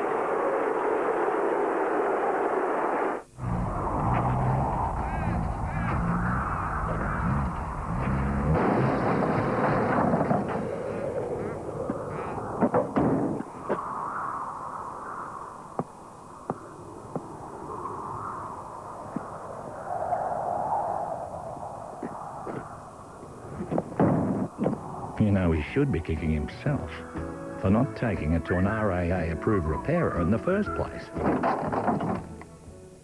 Jump up and chase it. Don't go anywhere. 3 points the margin. Adelaide lead. Swans with the breeze. Shirley with the ball. He's wrapped up. Let's have another look at it. That's a mark. Yep. Anywhere, any ground, anywhere you want to play a game of football, that is a mark, bar that moment. Bounce. Well done. Good rucking. Clark. Caught. Ridden a little. Umpire Scott McLaren will bounce. I've said it a couple of times. This kid's got some real grunt, this Roberts-Thompson, hasn't he? He's just pushed Clark aside on that last one. Time's running out to him. You can call him Bob Tom. Not a lot of time to talk. It's all action, although a couple of bounces in a row. And another ball up will occur. That's the man on screen. Roberts-Thompson. Big job, and he's doing it. Fosdyke with the clearance. Around the body, it's bouncing to half forward for the Swans. O'Loughlin overruns it. Shirley picks it up. Inside the last 4 minutes of the game, he's got it to Burton. They paid that one. Burton with a couple of bounces. Down the wing. Long ball to half forward. Good mark taken by Leo Barry. Got to break out the other side, which they do. Saddington. Handball to Roberts-Thompson. A little nervous with the ball in hand, you sense. But the Swans with the run and Kennelly. Inside the 50 with the high ball. O'Loughlin and Hall. Smart there as well, the skipper. Mark Prosciutto. And some wonderful vision to the ex-skipper in Mark Bickley. Inboard handball to Goodwin. Goodwin with the long ball. Carey went out against Shawble. Carey can't take the mark, but his recovery's better. Picks it up, the King. Around the body with the bouncing ball. Just the wrong side of the post. To behind. See the knowledge there of Shawble. All that experience under his belt. Goes for the rear position. Wayne loves to be side on, maul and wrestle, and then the shrug of the shoulders, he disposes of opponents, but Shawble from behind. They're on here, the Swans, they can go the length. Kennelly landed Barton. Great spoil top. A five-play ball. Back again, the one turn on Lawrence. Can he kick the goal? He goes for it. Left foot kick. It sails. It's almost. It is. It's the King. The King Supreme. Experience an Anzac Story by Roy Kyle with Bryce Courtney. Or one of these, only $5 with the purchase of any other book. The Books Alive 2-week promotion, on now. Read more, pay less. When did you last stop and think about your home insurance? Does yours compare with Amy? Don't just renew your current policy. Compare it with Amy's great deals first. Lucky you're with Amy. The goosebumps, the hair on the back of your neck, call it what you like. He's as good an impact forward as the game's seen, and he's kicked 5 to drag the Crows towards victory against the Swans. 10 points the margin. You can see the time left. Clark and Roberts-Thompson, again Roberts-Thompson did well. Goodwin dispossessed. Tyson Edwards at ground level. Well, so much talked about the Carey trade, Dermot. Was it worth getting him here? Was the baggage that he was bringing worth the exchange? This afternoon he may have paid him back. Today's the big payday, isn't it? 5 goals from the champ. Today is the value against the top 4 team. He's beaten up a couple of, players or opponents that are from lesser teams, and he's made, a valuable contribution on occasions, but today against a very good side, slotting 5. Kicked that one on the three-quarter time siren when the Crows were under siege, and he's done it again as Schneider picks himself up off the deck. Clock ticking down. Goods climbs high. Bode with the clearance. Harry in best position will take the mark. He's one out, Carey again. Touched. The ball was touched. And now, I think a free kick, no. We're going to have a bounce. Close time on.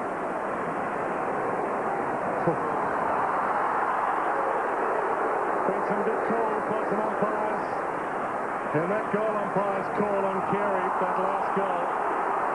Ultra important. Free kick here. This game not over yet. Roberts-Thompson to Davis. Big, long, wide ball. O'Keefe. He's got a couple to beat. Did he get crunched? No free. Play on. Goods. Oh, that was an important miss. Tawney dives in. O'Keefe tries to minimise the damage. But Shirley, tough. You've got to be tough with a name like Shirley. Takes it out of play and will get a ball in. 50 from the Swans goal. Still time. Clark. They'll hold it in. And now the precious seconds on the clock. This is unusual. Reading sadly for the Swans. He just hadn't earned it. See Goods' head turned to the goals before he actually accepted the ball. Clark. Goods. Shirley again. Barry. Maxfield. Loose man, Roberts-Thompson. Fosdyke threads it through the nets. Big kick this. Can he drive it home? Time, Kennelly!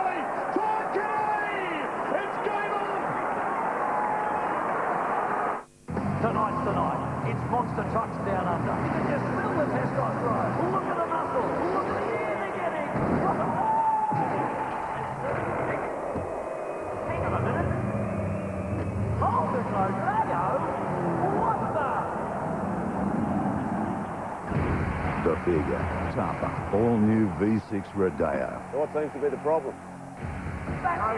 It's a monster truck. I love this job. They've lost some close ones, Adelaide. They've lost a lot of them, in fact. Gary Ayres has seen his side allowed leads to ebb away late. Now they're pleading for composure in the box. Clark, he can't actually possess the ball. Almost Maxfield. Jude Bolton with his head over it. And a free kick paid. Oh, it's going to be on there. It'll be 7 metres close in. Gives it to Fosdyke. Inside the 50 to Goods. Off the mark. On the 50-metre line with 20 seconds to go. A straight kick will give the Swans the lead. Robbo, you've got the great view of it down there. What do you reckon with the wind? Has he got the distance covered? I reckon he's got the distance covered, but he's going to have to go out left. He's going to have to go out to that left post and bring it around. But if any... He's a pretty good kick, Goods, isn't he? So if he follows through with it and gives it a good ride, he'll get there. Fremantle. Adelaide had the lead inside the last minute and lost it. Collingwood. Adelaide had the lead within the last minute and lost it. And now Sydney, they lead by 4 points inside the last minute. And Adam Goods can change all of that.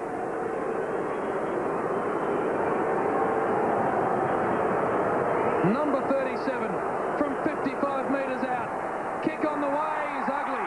Is really ugly. The worst possible result. Out of bounds on the full. Got a press. Man on man now.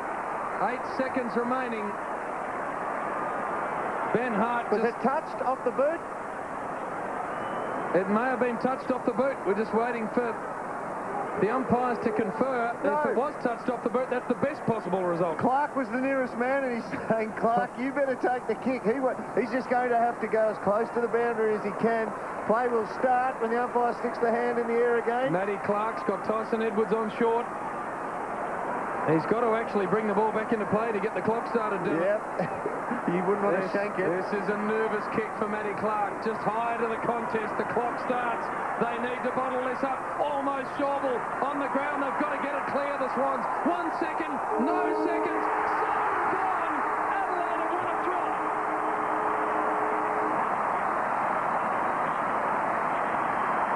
What a game of football.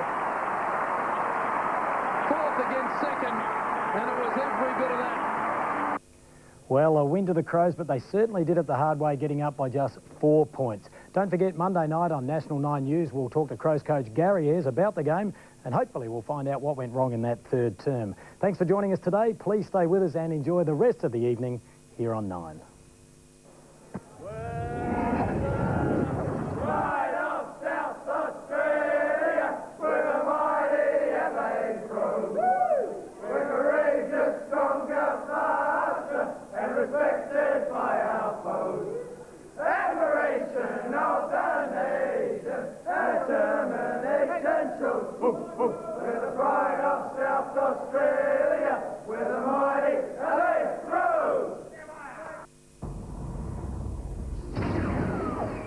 This has been another presentation from Nine's Wide World of Sports.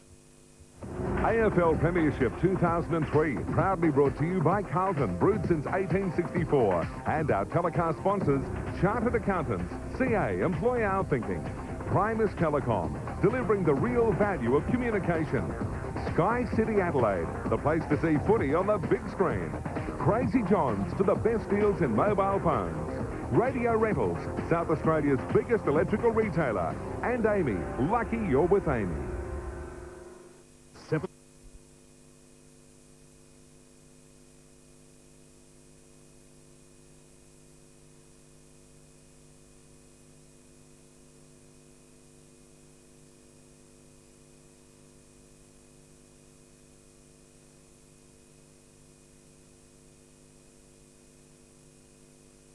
When we're at half-forward flank. game goals, Matthew. Huge night for Scott Welsh. 6 goals too. As we said, he's probably ripped off one as well. Bickley squeezes the kick out. Bassett with a beautiful hand. Look at that. It sits nicely from McLeod. And away they go. Look at the champion. Runs, I was going to say, and runs. And he ran too far.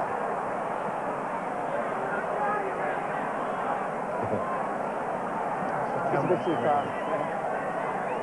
No complaint from McLeod on that occasion. And Scotty Lucas. 15 paces.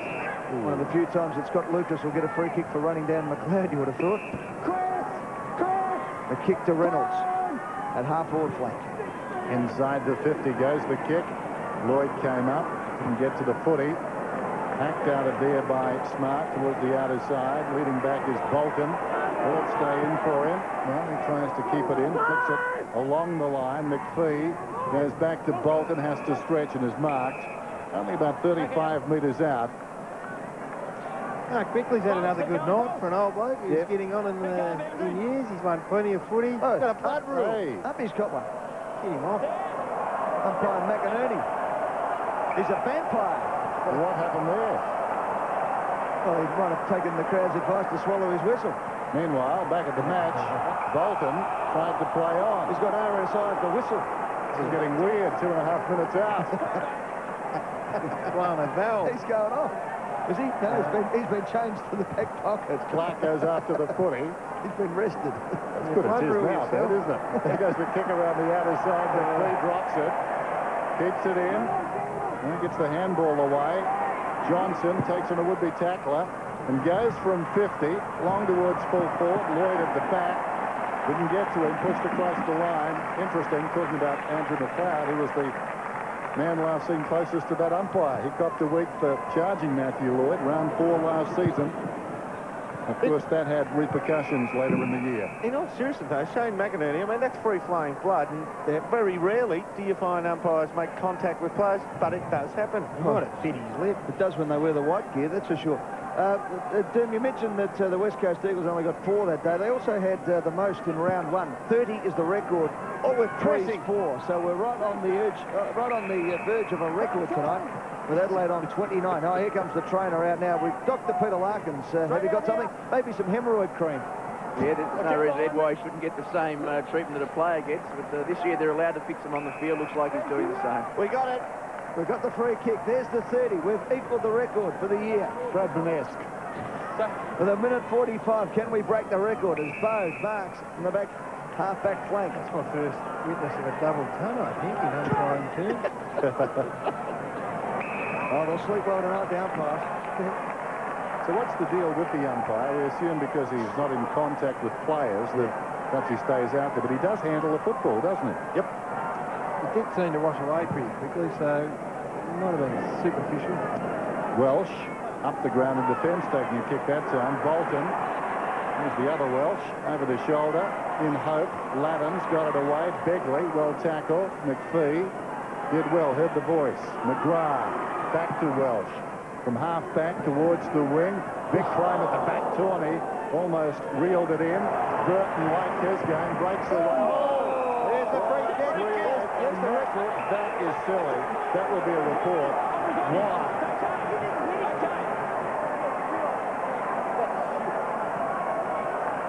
You for striking, Dustin, okay?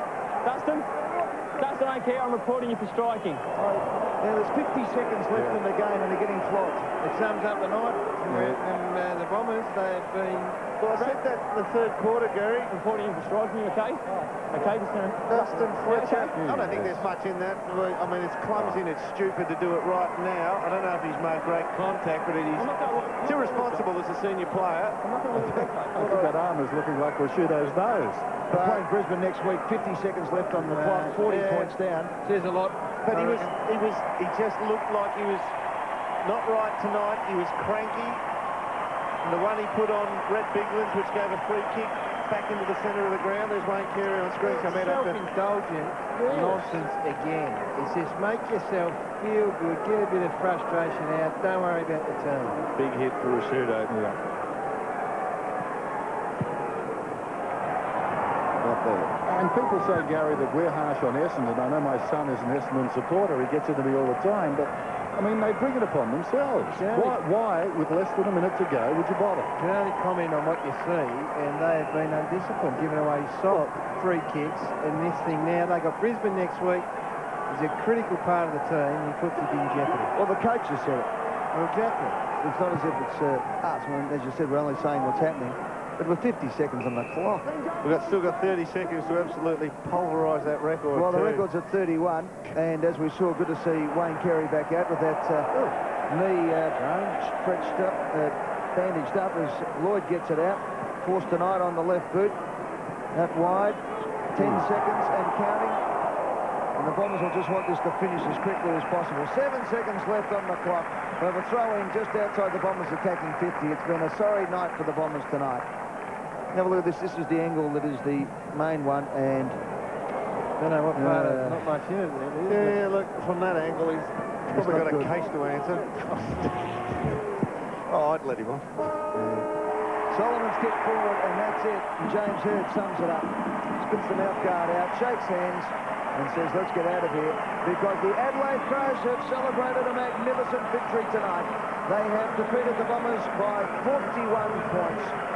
13-12-90, Essendon 7-7-49 in front of 41,758. The big winner tonight was Scott Welsh with a career-high 6 goals too, and Brett Bigland's kicked 2 goals as well. For Essendon, 3 goals to Ted Richards was the best for the Bombers on a very poor night, but has also seen them have Cupido and Fletcher both reported on what would you'd have to say were silly reports.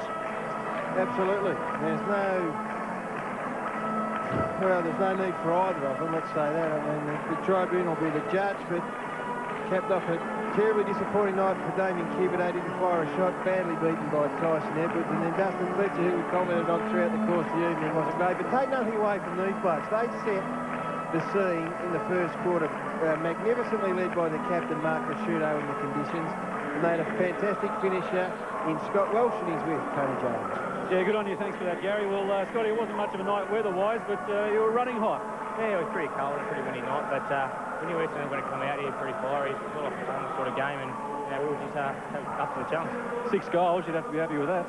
Yeah, I think Ronnie looked after me a bit there, but yeah, it's good to get goals and get back into good form. As I say, 6 goals could have quite easily been 7, if you know what I mean. Yeah, well, that's what you know. But without getting in trouble, I mean, from just about every other vantage point in the stadium, bar the bloke in the white coat behind the goals, it looked like a goal. Yeah, well, I thought it was, but you can't argue with the umpires. No. And Wayne Carey also just so important around that forward line tonight. Yeah, his presence around centre forward is just great. You've got the little places hanging around his feet and just giving a few goals. So, it's great to see that he's all right in his own little cut. Yeah, good on you. All right, well done on a great night. Thanks, Tuck. So Scott Welsh keeping a lid on things down there after kicking 6 goals too, and well, good on him. He's had a fantastic night. There's Wayne Carey, as we can see, with the knee bandaged up there. His leg chopped off, and Scott Welsh said, "Don't have a little cut." Yeah, well, I'll tell you what, it might be a little cut, but there'll be a fair bit said about it, and a bit of investigation into what's going on. No doubt about that. Not that little either. No, it ain't that little. It's not that little. There's a little canyon over the top of his knee. Yeah, it is. He's pointing it there with his finger, I think. Carey, by the way, was in fantastic form. 8 disposals, 3 marks, 3 inside 50s, 5 tackles.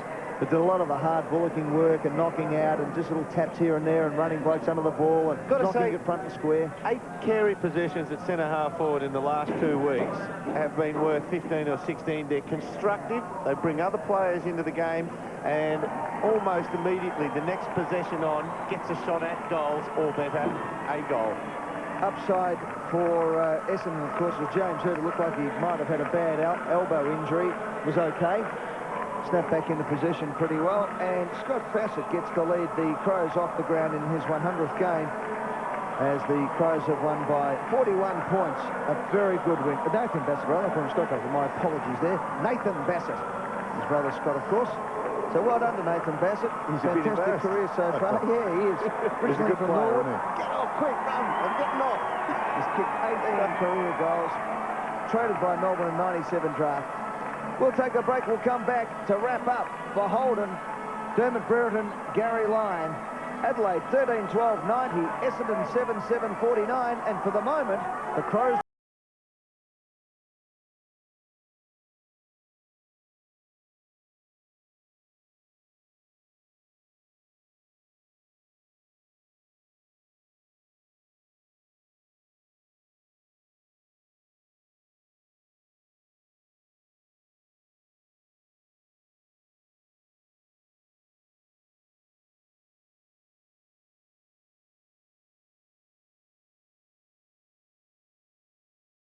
The diet story you'd be mad to miss. My breasts were this big.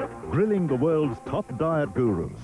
And little Tom Tennant. Just look at him now. I think I look pretty cute. 60 Minutes, Sunday. Fantastic. Shall we call him now? Sophie, I've got the winner of the competition. There's his number. Oh, he's cute.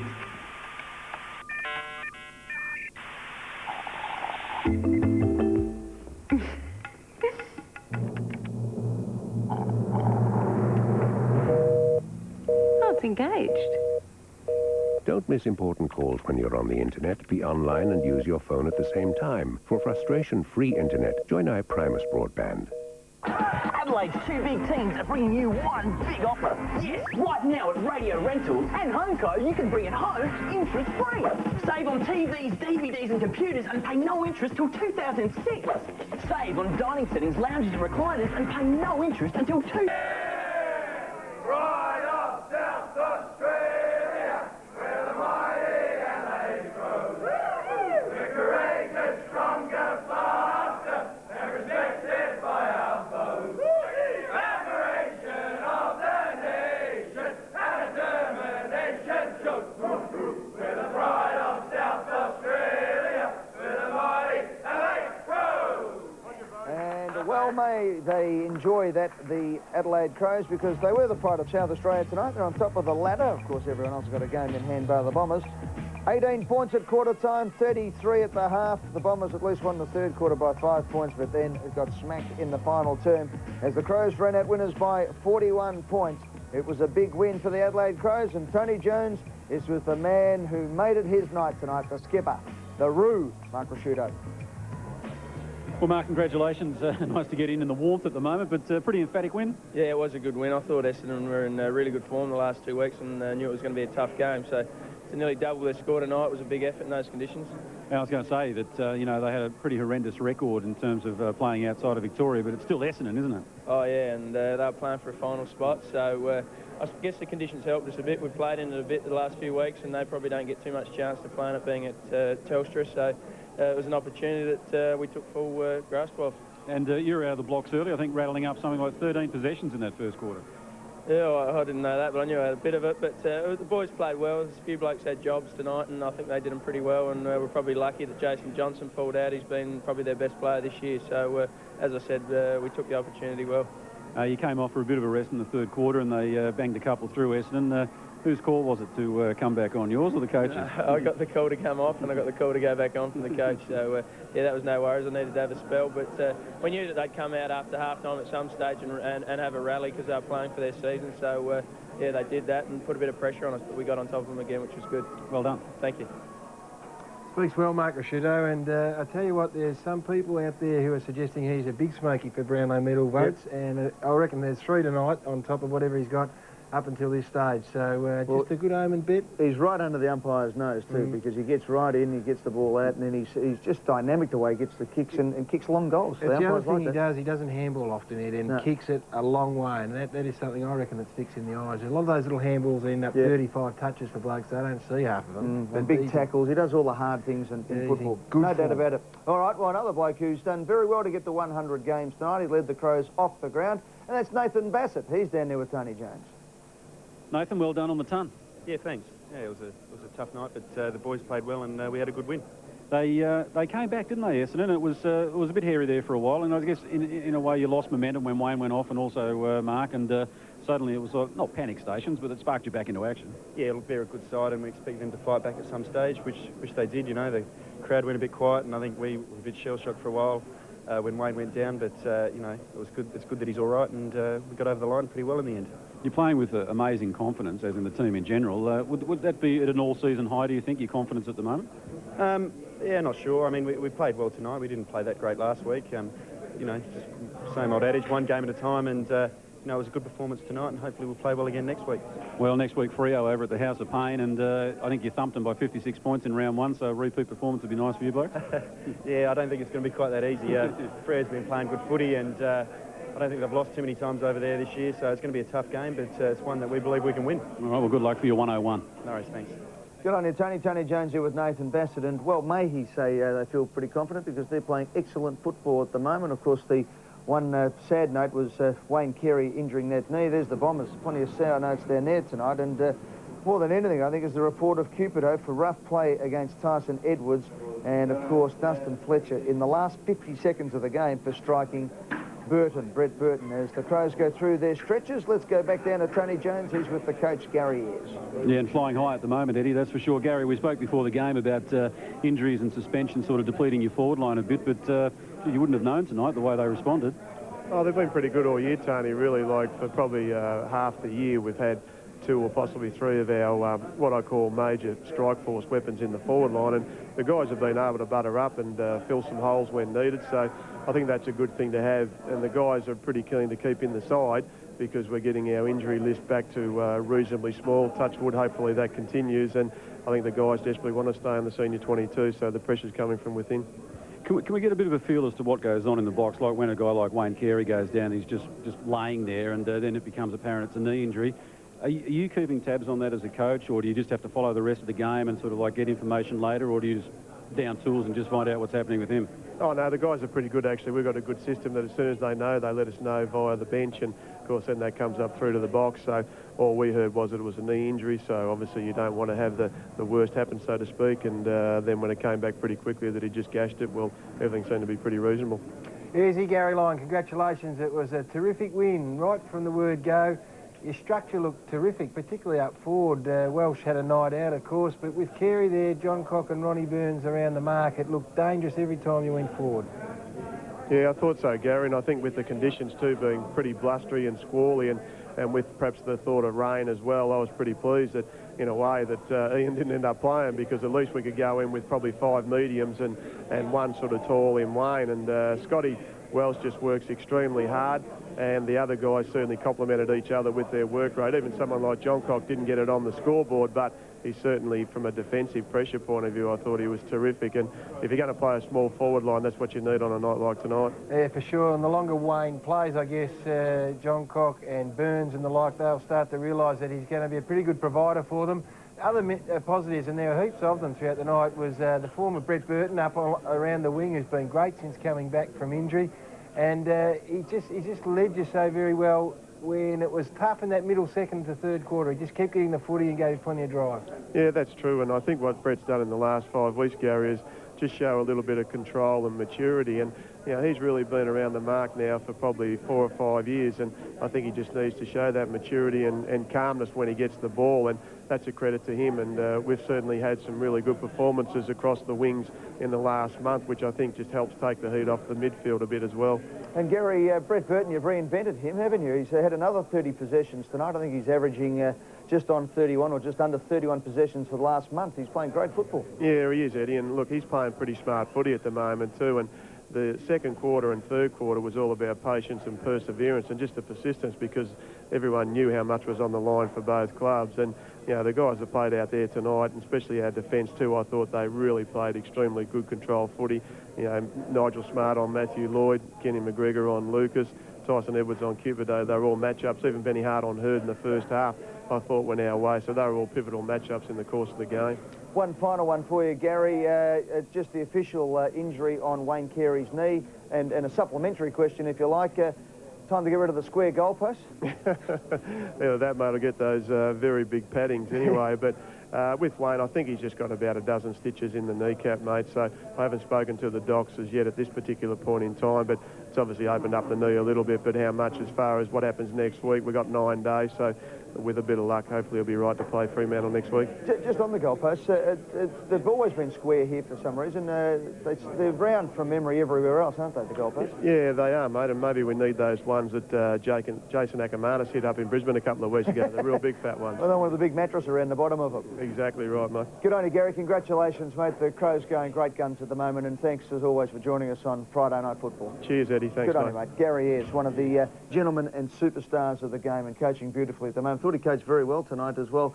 Not that it matters too much what I think, but the way he put the Essendon forward line right out of business, just opened up that forward line, took Lloyd and Hurd and all of those other guys down to the defence, was fantastic. Gary, you're the expert, though, so give us your votes for the Lou Richards medal. Sincerity as I hear Dermot Brereton giggling and chuckling over there in the corner. Mark Rashudo was the best player on the ground. Scott Welsh was, well, 6 goals in those conditions, in any conditions, is a great return. But Burton we've spoken about. And Tyson Edwards, well, he's a bit of a favourite of mine, but he played a terrific job Mark Bickley on Damien Cooper. I mean, Mark Bickley was unlucky, but Nigel Smart, Dermot, was throwing up as well for his job on Matthew Lloyd. But Ran him up the ground. Yeah, I thought Tyson Edwards was a rock down there, and you said it, Eddie. I'm the expert. You're the commentator. Give him All right, well, let's have a look what he wins. The Holden Player of the Year will drive away in the all-new SS Commodore. Key features the powerful V8 Holden engine, 4-speed automatic transmission, in-dash CD player, as well as an ABS and sports suspension. It's all there. Tune in to the premier Sunday footy show. That is Gary Lyons' Sunday footy show every week to get all the votes for the Lou Richards medal and that magnificent Commodore. Gary. Eddie's a kid. You're throwing to me. We'll be back right after this with Doc Larkins. Points for Samaj. Just letting you know who's the boss around here, baby. We'll be back right after this with Doc Larkins for a full update on that knee injury to Wayne Carey and also the arm injury to James Hurd. This is Friday Night Football, AFL on 9.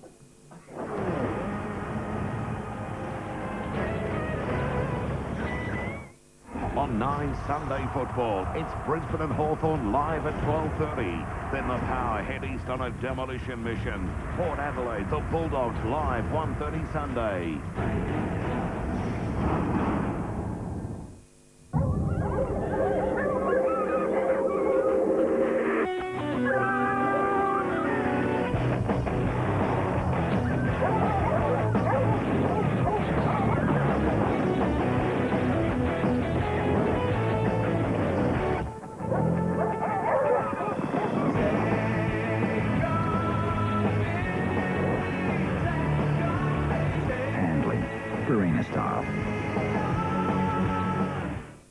Fantastic. Shall we call him now? Sophie, I've got the winner of the competition. There's his number. Oh, he's cute.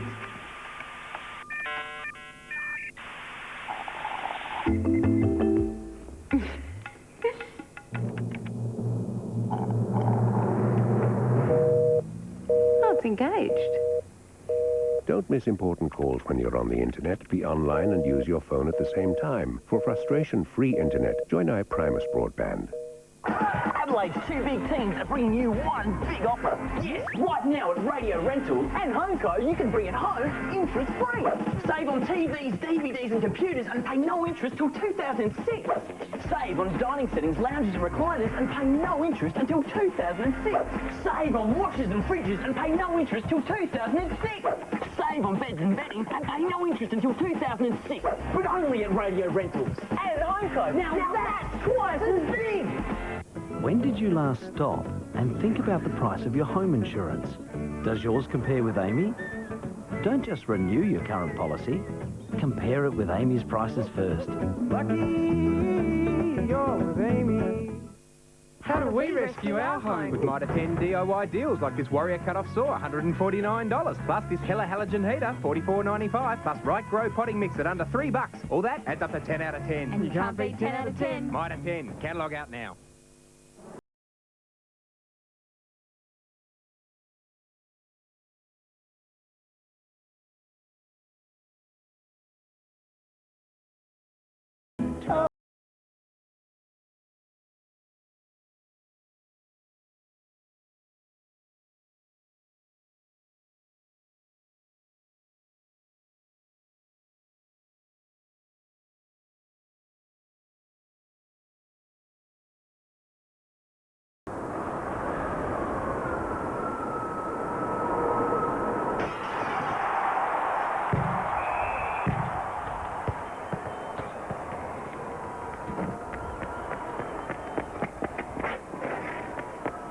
All the action is at Sky City Adelaide this month with over 30 grand in cash and prizes to be won.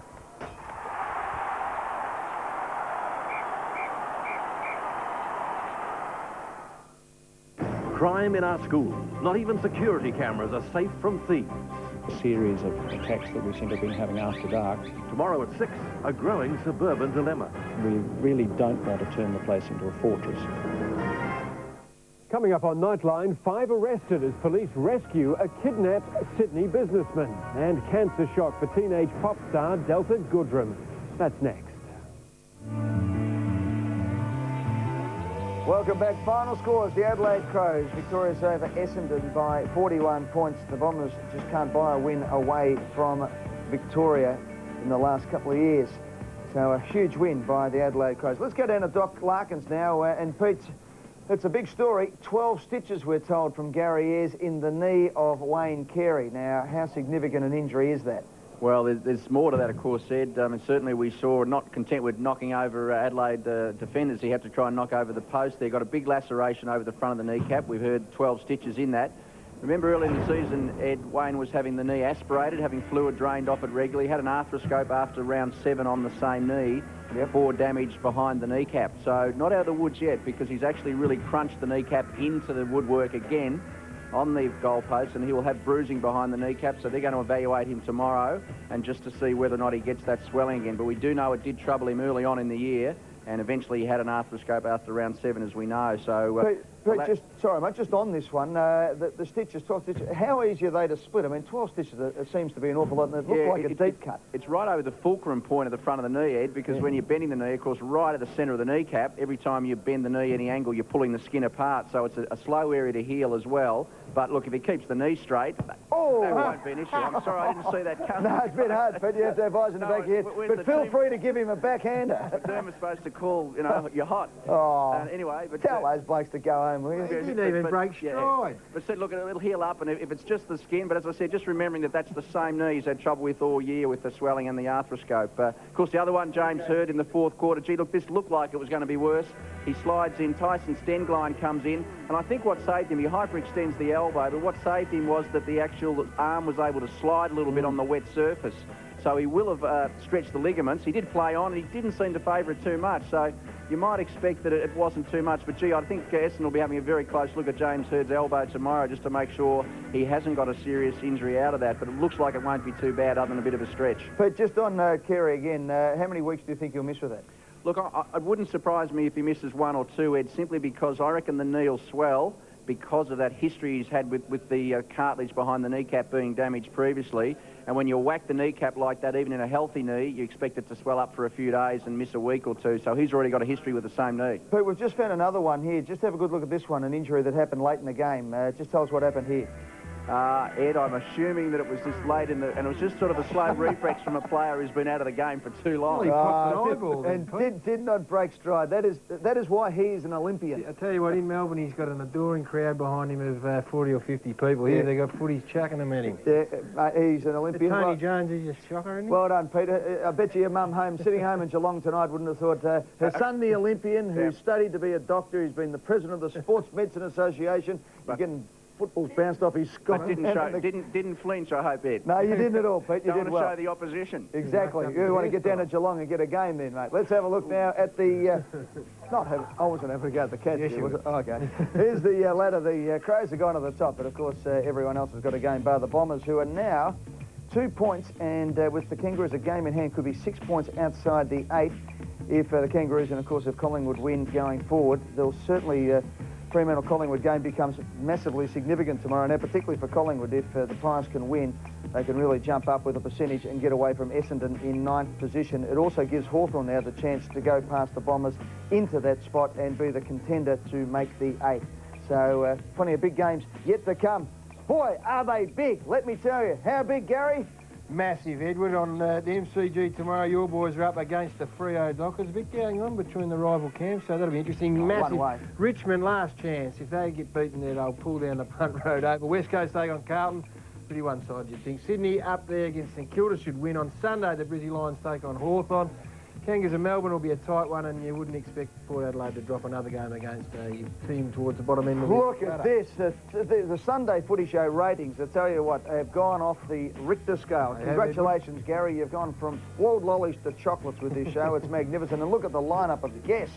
Yes, we have your fellow, Chris Tarrant, Brenton Sanderson, Lee Colbert, Chris Johnson, and that is a massive array, but you're only as good as the panel members around you, Edward, as you would understand. It's not what you said when your contract came up. You said you've been carrying those dullards all through your career. It's funny, that's what you said about Thursday night. Funny, well, there you go. Chris Tarrant's 100th game, of course, that's why he's on the panel. Brisbane Lions and Hawthorn's going to be a cracker on Sunday. Dermot Brereton will be the man up on the spot if he doesn't barrack for the Hawks all day. But the Brisbane Lions coming off a loss and the biggest road trip in football. The Hawks, of course, have got a real chance here, and with Hank Bolger playing so well at the moment, things are going good for the Hawks. The Kangaroos and Melbourne from the MCG is going to be a beauty. That's you and I, Gary. Yes. And from Telstra Dome in Adelaide at 1:30 p.m. with full highlights with Tony Jones later on, it's the Western Bulldogs and Port Adelaide from Telstra Dome. We hope you've enjoyed it. I hope you've enjoyed our attempt at humour, because it's the only way you can get a smile out of the Essendon supporters tonight. It's been a disappointing night for the Bombers. They went down by 41 points. It's all smiles for the Crows, but they might have to do a little bit of work on the woodwork here at Amy Stadium.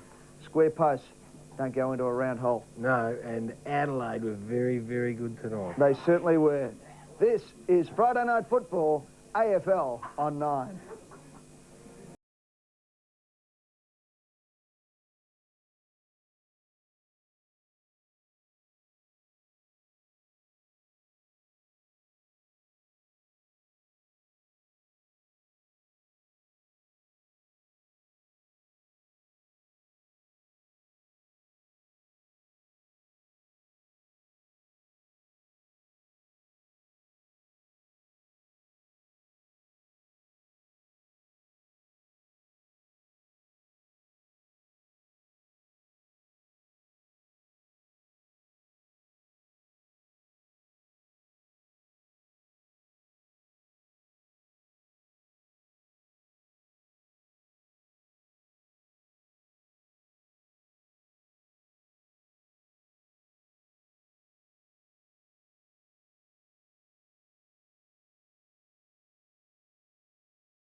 From Nine's wide world of sports.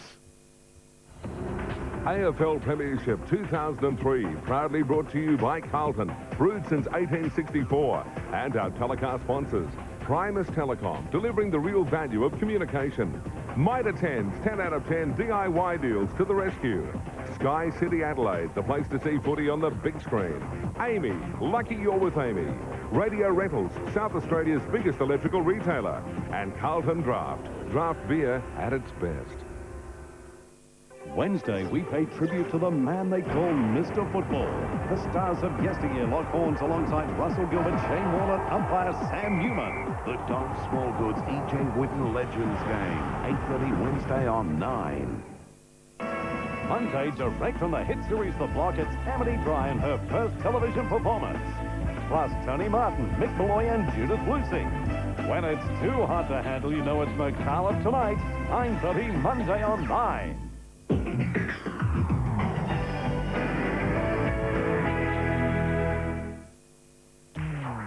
This program brought to you by Matchbox 20 More Than You Think You Are album and tour on sale now.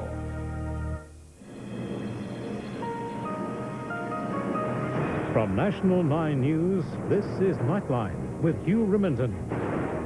5 arrested after Sydney businessman is kidnapped for ransom. Teenage pop star Delta Goodrem diagnosed with cancer. And Australia's cricketing greats gather to honour the baggy green. Good evening. Also in the news tonight, all tonight's football action in the AFL and in rugby league.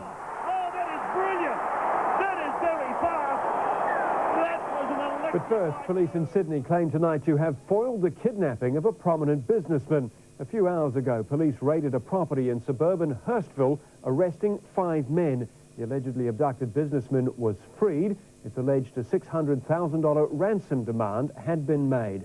Nina Stevens is outside the unit in Hurstville. Nina, how did that raid unfold tonight? Hugh, an extraordinary set of circumstances here tonight. Details are still sketchy, but here's what I can reveal. The 55-year-old businessman was locking up his restaurant in Sydney's Chinatown early on Wednesday morning when he was accosted by an unknown number of people carrying a knife, and he was taken hostage. Now, something like 65 hours later, after a police operation involving more than 100 police, he's finally been released. Now, here's what Assistant Commissioner Graham Morgan had to say about these dramatic events. The demand was for a very large sum of money, which in the course of the investigation was paid under controlled circumstances, unknown to the offenders, and as a result of what I think is outstanding police work, the money has been recovered, the offenders have been apprehended, the victim has been recovered largely well, and I think this serves as a resounding message to anyone that would engage in this sort of activities that they are destined to fail. And that's Assistant Commissioner Graham Morgan, Hugh. OK, Nina, what do we know? What can you say about the victim of this apparent kidnapping? At this stage, police are not releasing his name, but I can tell you that his business partner is married to a former New South Wales politician. He's well known and he's very wealthy. What do we know about his condition tonight? I understand, well, Hugh, that he was bound through most of his ordeal. In fact, he may have even been blindfolded. I hear that he's distraught, but he's certainly happy to be free now, and he is suffering from superficial injuries. He's been taken to hospital to be given the once-over, but I understand his injuries are just superficial. I think there's something like a cut to his forehead, and he's got a black eye. Well, kidnappings for ransom are rare in Australia. Evidently, an attempt was made this time to actually pay the ransom. What can you tell us about that? Yes, there was an attempt, Hugh, and police are saying that certainly failed. What I can tell you is that the money, which was believed to be around the $500,000 mark, was apparently handed over to these alleged kidnappers, and shortly after, the man who was being held hostage was then released back. Now, soon after that, he was actually dropped off at a shopping plaza in Rockdale, which is one of Sydney's suburban suburbs. Now, not long after that, police were at this unit block in Hurstville, which is just behind me here, and this is where they arrested the 5 people. 4 of them are men, 1 of them's a woman, and they're all Chinese nationals here on a student visa, and they'll be facing court tomorrow, Hugh. OK, Nina Stevens, thank you. Australia's newest and brightest singing star, 18-year-old Delta Goodrem, is tonight in a Sydney hospital fighting cancer. The recent Logie winner, who has singles and albums at the top of the British and Australian charts, has assured her fans in a statement that she will be fine. Just 18 years of age, the Logie Award-winning singer and actor has been struck down with a form of cancer known as Hodgkin's disease. The shocking diagnosis was made in the last few days, the Neighbours cast member undergoing treatment in a Sydney hospital. News of the young star's life-threatening battle has rocked the show business world. Close family friend Molly Meldrum says he's shattered. On Monday, she went to a specialist to see about this lump down here somewhere, and then, you know, this is what's happened. In a written statement, Goodrem says, "I want to assure all my fans that I'll be fine, knowing that I have your love is making a huge difference." Manager Glenn Weekly was on holiday in Honolulu when he received the news and is en route home to support his young charge. Devastated fans immediately began flooding her website with messages of support. The Melbourne-born Goodrem was signed to a record deal when she was just 15. Her debut album, Innocent Eyes, currently #1 in the charts.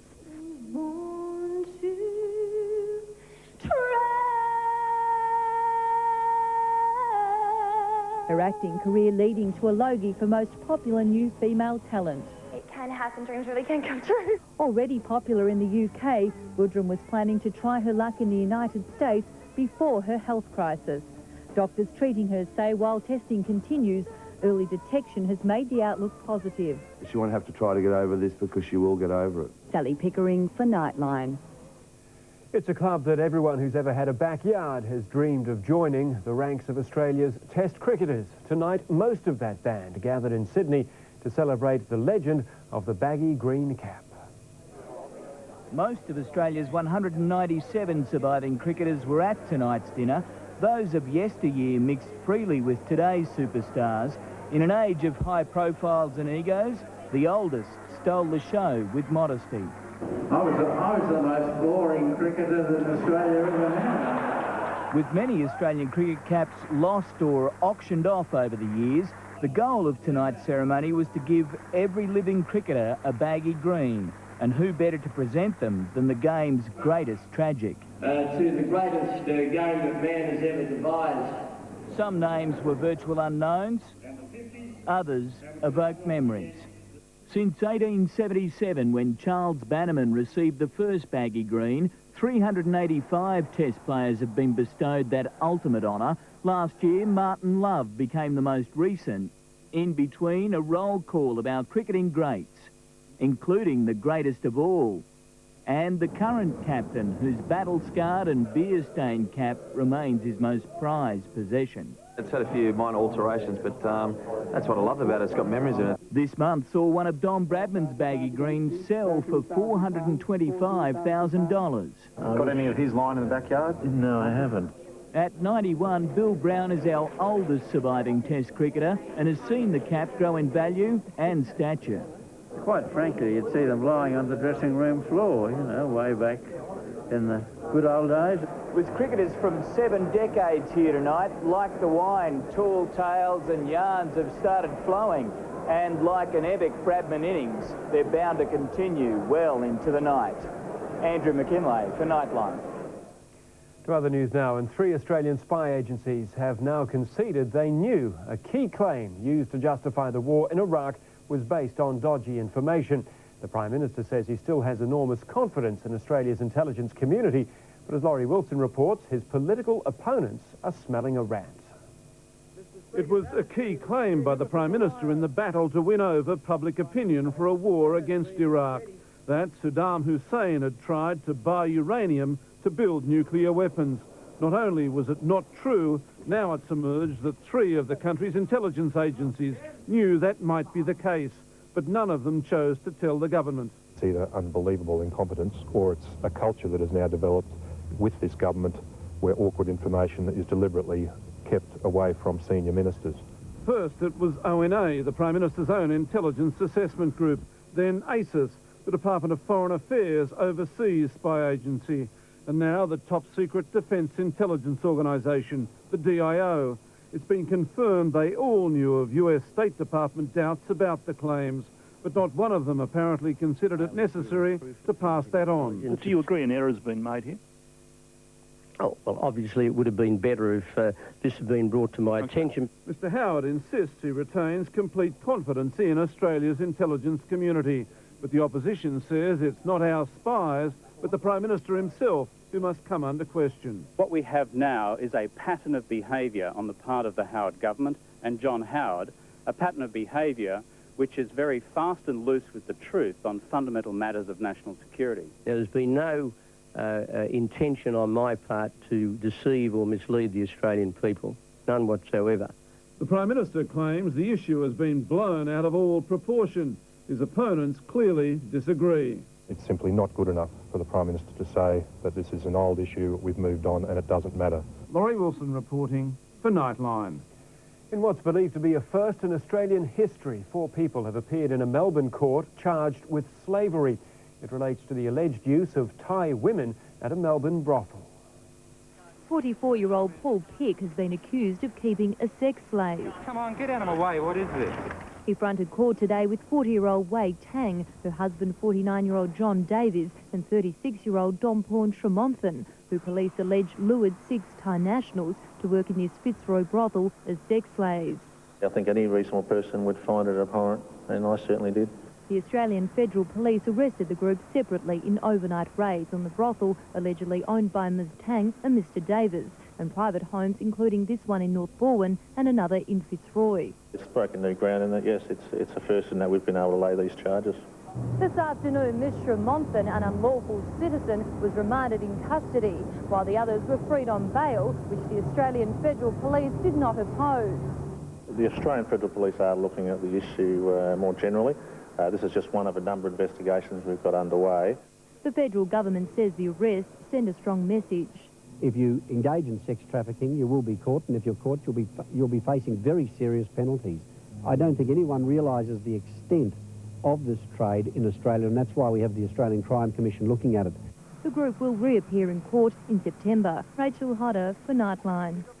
In a world of increasing lawsuits, a dangerous side effect. It's claimed some police are no longer willing to arrest suspects for fear of being sued. In recent years, civil claims against police in New South Wales alone have quadrupled to almost $100 million, with officers complaining they are now target practice for lawyers. Police risk injury, even death, in the line of duty, but they're not prepared to lose their homes. What we are extremely concerned about is that police officers are being individually named and will lose their own personal assets in a civil action. 42 officers have had to apply for Crown representation in the last 12 months, and the Police Association says other officers are shying away from arrests to make sure they're not next. In one case, 16 officers are facing action after an incident 8 years ago. We're going to sue the police, mate. We're going to sue the policeman to the police station. Stress is part of the job description, but the Police Association argues its members shouldn't be expected to cope with the added stresses of civil lawsuits. They take forever to deal with, and what happens is it has a very sad effect on the member, their workmates, but more importantly, their families. Police want all lawsuits to be directed to the Commissioner. The Police Minister says he'll consider the suggestion. If this is causing even one police officer to think twice, I'll put in place any responsible measures advised by the Police Association to prevent this. Layla McKinnon reporting for Nightline. A man who's been in jail for 5 years after a violent home invasion has been refused bail despite having his conviction overturned. Neil Houston was jailed in 1998 over a break-in and sexual assault in the New South Wales coastal town of Coffs Harbour. Last month, the Court of Criminal Appeal overturned his convictions and ordered a retrial, but he remains locked up. What does my family have to do to get justice? I mean, it's all wrong. Police who did the original investigation were members of Major Crime Squad North, denounced by the Police Integrity Commission as people likely to commit perjury in criminal trials. Houston is back in maximum security until his next bail application in 2 weeks. The life of Aussie rules legend Bob Rose was celebrated today in Melbourne. The Collingwood great's on-field exploits were remembered as fondly as his nobility off the field. Bob Rose would have loved the turnout. From the cream of football's fraternity to the man and child on the street, it was clear he had touched a lot of lives. But this was much more than a service to remember Bob Rose, the footballer. While his playing exploits, including 4 Copeland trophies, were recalled by brother Kevin.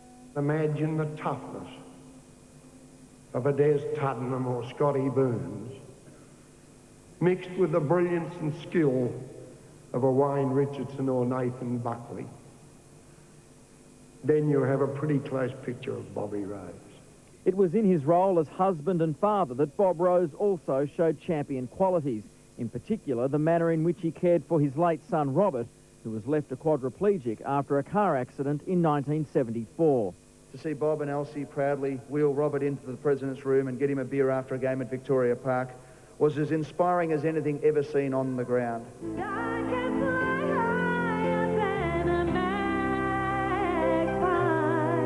But it was Bob's other son, Peter, who perhaps said it all. Play brave, play tough, play like Bobby. Let's all remember those words, shall we? They're not a bad epitaph for the life of Bob Rose. Matt Dowling for Nightline. And ahead on Nightline, honours at last for the Australian airman who disappeared over Germany. And the uncovering of a lost masterpiece. The diet story you'd be mad to miss. My breasts were this big. Grilling the world's top diet gurus. And little Tom Tennant. Just look at him now. I think I look pretty cute. 60 Minutes, Sunday. Gazman's winter sale is now on. Casual jackets from $59, knitwear from just $49, shirts from $39, and long-sleeve tees from $29. Smart clothes, smart prices. Gazman.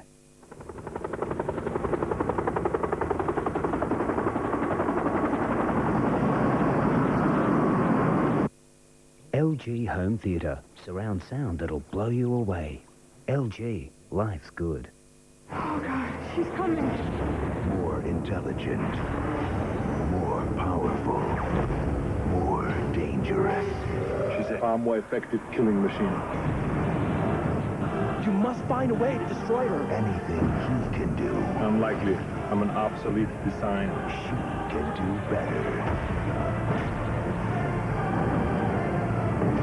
Terminator 3, Rise of the Machines. At cinemas July 17.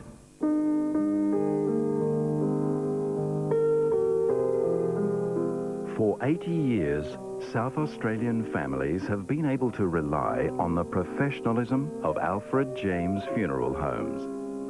These days, there's a lot of discussion about the cost and affordability of funerals.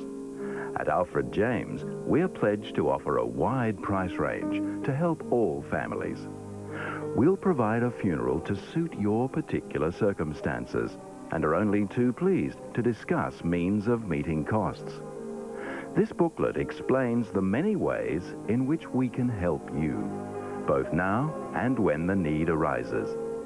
Phone 8272 1980 for your free copy.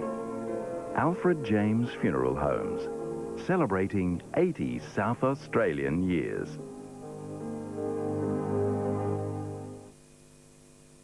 This is Nightline. Prominent Sydney business identity Rodney Adler has become the first former HIH director to be committed to stand trial in connection with Australia's worst ever corporate collapse. If found guilty, Adler faces up to 25 years in jail on charges of manipulating the stock market. Rodney Adler didn't have much success pleading his case inside the court. Outside, a heckler wasn't helping. RodneyAdler.com, RodneyAdler.com. Excuse me, I can't even hear the question. The decision to send Mr. Adler to trial, something he says came as no surprise. Of course we're not happy, but we expected it. The Securities Commission, ASIC, accuses Mr. Adler of using millions of dollars from HIH coffers to buy shares in the ailing company and push up the price. It's alleged he also falsely told a newspaper he was using his own money. Mr. Adler maintains the shares were bought because they were undervalued and presented an opportunity to make a profit. He told a lawyer brought in by HIH to investigate the deal, "I never contemplated market rigging." I believe that I'm innocent. It caps off a bad week for Mr. Adler, who also failed to overturn a 20-year ban from acting as a company director. Now he'll be busy preparing for his upcoming criminal trial, likely to be played out in the Supreme Court next year. I believe that ASIC have the right to regulate, and unfortunately they're taking a very hard line with me, but that's their job and I will defend it to the best of my ability. Nina Stevens reporting for Nightline. And on the markets today, the share market closed steady despite heavy falls by blue chip stocks on Wall Street. The All Ordinaries was up 0.1. The major banks gained ground, with Westpac the best performer, up 36 cents. Among those closing weaker were resource and media stocks. AMP finished 2 cents down on the final day of the share pricing period for investors who took part in the company's capital raising scheme. Overseas, Tokyo closed down 320. London is trading 24 points higher. Gold is fetching $344.40 US an ounce. The Aussie dollar tonight is stronger against the greenback, buying 65.83 US cents. It's also up against the euro and the yen, but it's down against the pound. Last week, rail commuters in Sydney were agog at photographs published in a daily newspaper apparently showing train drivers reading or lolling about while they were supposed to be responsible for the lives of hundreds of passengers. Today, the news that none of those drivers will face action, with rail authorities saying the photos were misleading. They say a picture paints 1,000 words, not so according to State Rail. There were no breaches of safe driving practice by any train driver involved in these photographs. Fighting fire with fire, State Rail hit back with its own photograph collection. These shots suggest drivers couldn't see because the blinds were drawn, but this was the view from inside the cabin. The same also applies to this photo, a driver seemingly with his leg on the dashboard, and officials insist no one was reading while the trains were in motion. While there was no evidence drivers had acted dangerously, State Rail is acutely aware of the impact of bad publicity, so it's ordered staff to keep unofficial reading material out of sight so it doesn't create the perception that drivers don't have their eye on the job. John Player has spent 41 years on the railways and insists the importance of safety is never underestimated. We've got a lot of lives that we deal with over a day, over a week, so safety is very critical to us. Christine Spiteri for Nightline. Even now, the fields and forests of Europe conceal the lost victims of 2 world wars. A recent discovery of a crashed bomber and the remains of its crew has uncovered the fate of 4 Australian airmen lost in a bombing raid over Germany nearly 60 years ago. Today, a group of their relatives left Australia to honour the airmen at a full military funeral. For these people, it's a journey into certainty. After almost 60 years, they've finally learnt what happened to the young men who crossed the world to go into battle and simply disappeared.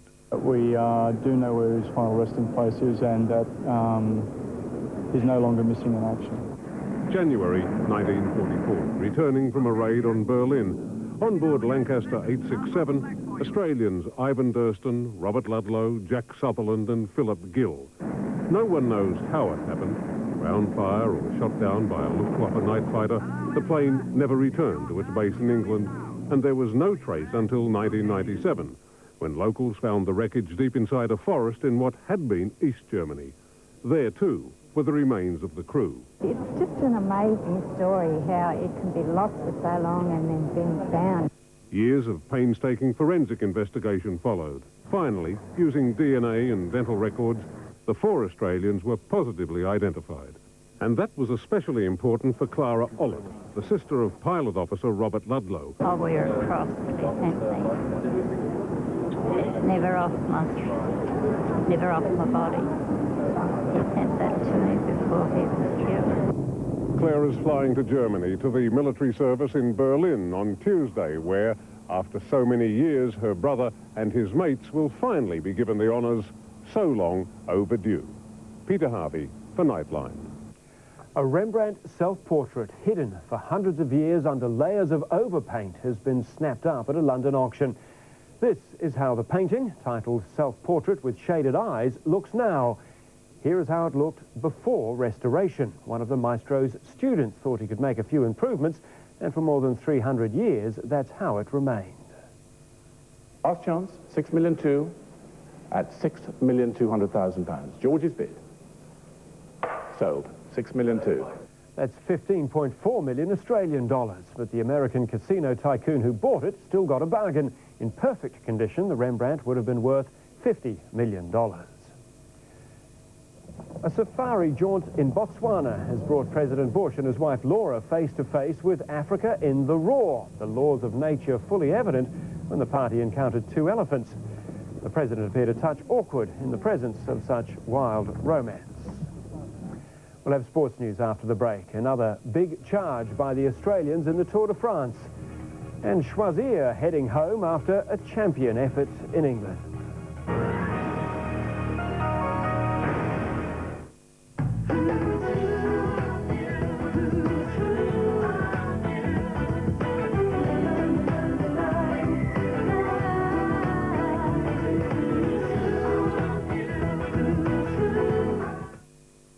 South Charter bypasses congested terminals and flies you straight to your destination, giving you many more hours there for business.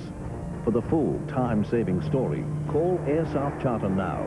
We're in the yellow pages. This is the day of reckoning.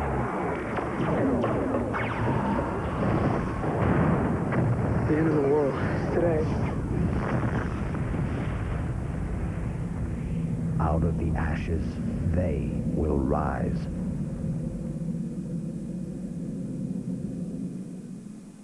Bugger!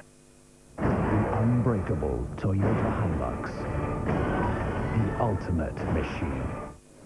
It takes hundreds of fresh vegetable growers and only 18 hours to cook the most delicious steak meal in the country. Ha! But you won't have to wait that long. Hog's breath prime rib. You hungry? The party's on. It's Direct Rock Apple. It's first birthday, and to celebrate, we're giving a further 10% off our existing best price guarantee. Rock bottom prices on everything in store. To say thank you, Adelaide. Celebrate with us this Saturday and Sunday only. 103 Sir Donald Bradman Drive, Hilton, and Main North Road, Parafield Airport.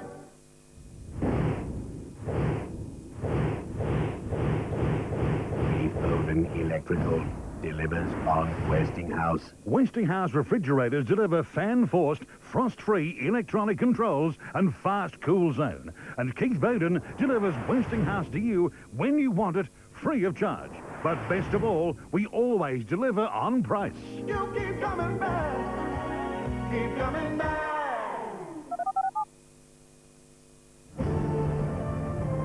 You can charter your own aircraft from $1.70 per kilometre, which is not much more than catching a taxi. For the full money-saving story, call Air South Charter now. We're in the yellow pages. To sport now on Nightline, and interstate rivalries in the Rugby League tonight, even ahead of State of Origin 3. The Broncos were at home to the Bulldogs to kick off round 18, with both sides short of their Origin stars, and Brisbane needing the win to stay at the top of the table. Brisbane had 10 regulars missing and fielded 3 new faces. The Bulldogs had 4 on Origin duty. Brett Seymour's foot injury, an early setback for Brisbane, who locked out the Bulldogs 24-0 in May. The visitors now wanted revenge, and Brent Sherwin's grubber kick set up Luke Patton's 3rd try of the season. As Carl Webb proved a handful, this man, Matt Utai, lost the ball in the 2-man tackle, and Ben Harris set off down the sideline. Somehow, the referee had called hell.